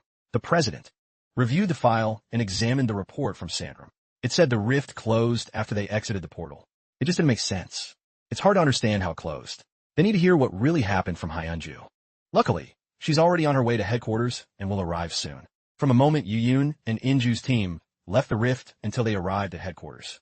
A little over an hour had passed, and in that short time, Dojun cleared the first zone of the crack without breaking a sweat. Now, he has entered the second nearby crack zone. He quickly determined that its core was underwater. Like the fearless hero he is, Dojun dove into the monster-infested waters on the other side of the country. The president of Brazil's Hero Association just found out what happened in the Sandrum crack. He found it unbelievable, although Ju-Yun told him directly. It's hard to believe that a single man could quickly cross a crack filled with dark mana. Yu-Yun wasn't in the last part of Dojun's mission, but she's sure he handled it alone. The president had to accept this. He shared confidential information with Ju-Yun about the failure of the other teams. Several S-rank heroes died in other crack areas. Gruntli, Yu-Yun admitted she would have been part of that statistic without Dojun, based on the current information. It's hard to believe her report. She also shared valuable information about the dark mana that empowered the monsters to overcome even S-rank heroes. Ju-Yun was calm. She shared what was necessary. It was up to the association to decide whether to accept it. To make it even harder to believe, they had just received reports that several cracks south of Sandrum had been cleared. The president thought they might have gotten rid of the dark mana, but Ju-Yun warned him not to think that way. She said that the danger of each crack is no longer what it used to be. The first sign was an entrance color different from the usual. For now, it's the only way to know if a crack is a death trap. The president immediately alerted his team to check every crack entrance in Brazil. While he was coordinating with his team, Ju-Yun got up and left. Her work here was done. As she left the office, she quick-dialed Chairman Nate Wong of Korea's Hero Association. The old man listened patiently to Ju-Yun's detailed report about her expedition and the dangers of dark mana. Luckily, there are still no signs of such a dangerous variable in Korea. not Taiwank, will pay closer attention to their cracks. If S-rankers can fall like helpless animals to empowered monsters, this is a real concern. If a boss-class monster gets a hold of such a malevolent force, the results would be even more horrific. They might be safe for now, but Korea must prepare for the worst as much as possible. While the others were panicking, Seo, Dujun, was calmly diving into the waters of the crack. Rivers, lakes, and islands in the crack. In these places, the core is usually underwater. Naturally, humans don't breathe underwater. Few heroes can fight at full power in these conditions. According to Dwayne, New Zealand's national hero, Ivan Looper is the only decent S-rank hero specializing in underwater combat. Because of his niche specialty, he charges a lot to clear underwater cracks globally. Thanks to his unique ability to breathe underwater, he's cornered the market on wet cracks. As Do-jun delves deeper into the depths, he feels the presence of dark mana increasing. Taking a deep breath, he skillfully dives into the unknown. As he swam through the water, the creatures near the surface were not a threat. Upon reaching a certain depth, all light disappeared, possibly due to the dark mana. He also noticed more ferocious-looking monsters prowling around curiously as he got further and further from land. He needed to stabilize himself underwater. He used his mana to form a membrane around his body, blocking the pressure and allowing him to move freely. The deeper he dives, the more he adjusts the strength of the mana membrane. Upon reaching the bottom of the crack, Do-jun had already adjusted his protective membrane, allowing him to move freely. Immediately, a twisted monster attacked him from the darkness. It looked like a predatory seahorse that had grown way too big. He already knows this deceitful beast, a Heracon. As expected, it's filled with an unnatural power thanks to the dark mana. Do-jun clenched his fist and expanded his protection over a wider area. In doing so, he illuminated the dark depths. The burst of energy stunned the Heracon, killing the beast without him even using his weapon. The blood, guts, and body parts from the arachnid stained the water a dirty crimson. The smell of the massacre attracted bloodthirsty piranha monsters. These opportunistic carnivores eagerly devoured the Heracon's corpse while the first wave was busy eating the Heracon's remains. The next wave focused on Do-jun. He thought that if Ivan Looper saw this, he might just wet his suit. As soon as the second wave of piranhas entered his zone, Do-jun dispatched them with relentless efficiency. Unconcerned by the instability of the water, he controlled his body well. He hunted more spiders, even punching a shark in the belly. With his feet planted firmly on the bottom, he threw punches as fast as he would on land. He was killing fish left and right. As his kill count rose, more hungry beasts gathered around him. Dealing with these fish is a pain. Do-jun decided to move. He picked a direction and ran. As he fled from his aquatic enemies, he felt a sense of unease. He noticed he had reached an area where no creature dared to go. In front of him, on a bed of stone, was a strange, one-eyed fish. Do-jun instantly recognized the bastard. This unsettling-looking fish is an acromos. Do-jun didn't expect to see a well-known beast today. This excited him so much that he smiled. In the previous world, everyone who made a name for themselves in the legends had one thing in common. They all hunted the infamous acromos as rookies. For him, this was now a golden opportunity that he couldn't pass up. Coincidentally, the core of the damned rift zone is hidden beneath the spot where the acromos rests, the flatfish with a single golden and purple eye. It prepared for combat. Do-jun did too, planting his feet firmly on the seabed. These creatures have no natural enemies. Anything it confronts, it creates a subspace and swallows the threat whole. A true master of devouring. As expected, upon his approach, the subspace expanded to absorb everything. Do-jun fought to avoid being taken out in one hit before he could even start. After dodging the initial expansion, he scoffed and moved carefully through the narrow gaps of the subspace. His movement was agile, dodging the void. On the other side of the expanding subspace, the acromos kept its eye on the troublesome human as Do-jun went Super Saiyan. In his current position, killing the fish would be quick and easy. But if he follows that barbaric path, he won't obtain its subspace. The only way to hunt this creature properly is by using pure mana suppression. This way, he can kill the acromos and keep the subspace intact to take for himself. Using the quality of his mana and brute force, Do-jun pushed his output to the limit and overpowered the expanding subspace. The light and destructive power of his pure mana wiped out the other monsters lurking nearby. Those fish didn't know what hit them. Do-jun didn't care about the minor collateral damage. He was more concerned with the acromos' resistance. The more it tried to resist and close the distance, the more concentrated and viscous the subspace became. He's already releasing a lot of pure mana, and his reserves are depleting fast. He has no choice but to try and absorb the dark mana from the depths. In doing so, he opened his body to receive the evil energy while rapidly purifying and emitting it. Dojin was clearly pushing himself beyond the limits of his body. He felt a trickle of blood escape from his nose. He coughed up some blood. He might have overestimated his body's capacity. Meanwhile, the Acromos stared at him intently with its enigmatic eye. Not letting the golden opportunity pass, Dojin decided to risk it all and lunged forward shortly after. The calm flow of the rift's water was interrupted by a sudden emergence. Dojin managed to pull the Acromos from its territory with sheer will. Now on land, the tables have turned, and Dojin. He quickly grasps the subspace in his hand, an infinite void that can be used for a wide variety of purposes. As soon as the subspace was taken from the fish, it lost the light in its eyes and died. Its lifeless corpse fell into the water as Dojin collapsed on the shore. A few hours later, just before sunset, some curious birds gathered around Dojin. He woke from his faint with a sneeze, his body, not expelling the water he had swallowed. The startled birds flew away, and Dojin, that opened his eyes, still exhausted from the intense underwater struggle. Luckily, his wet bag and his sword were still there. It would be a huge pain to go back down into those dark waters to search for them. Remembering what he'd accomplished, he sat up and tested his new power.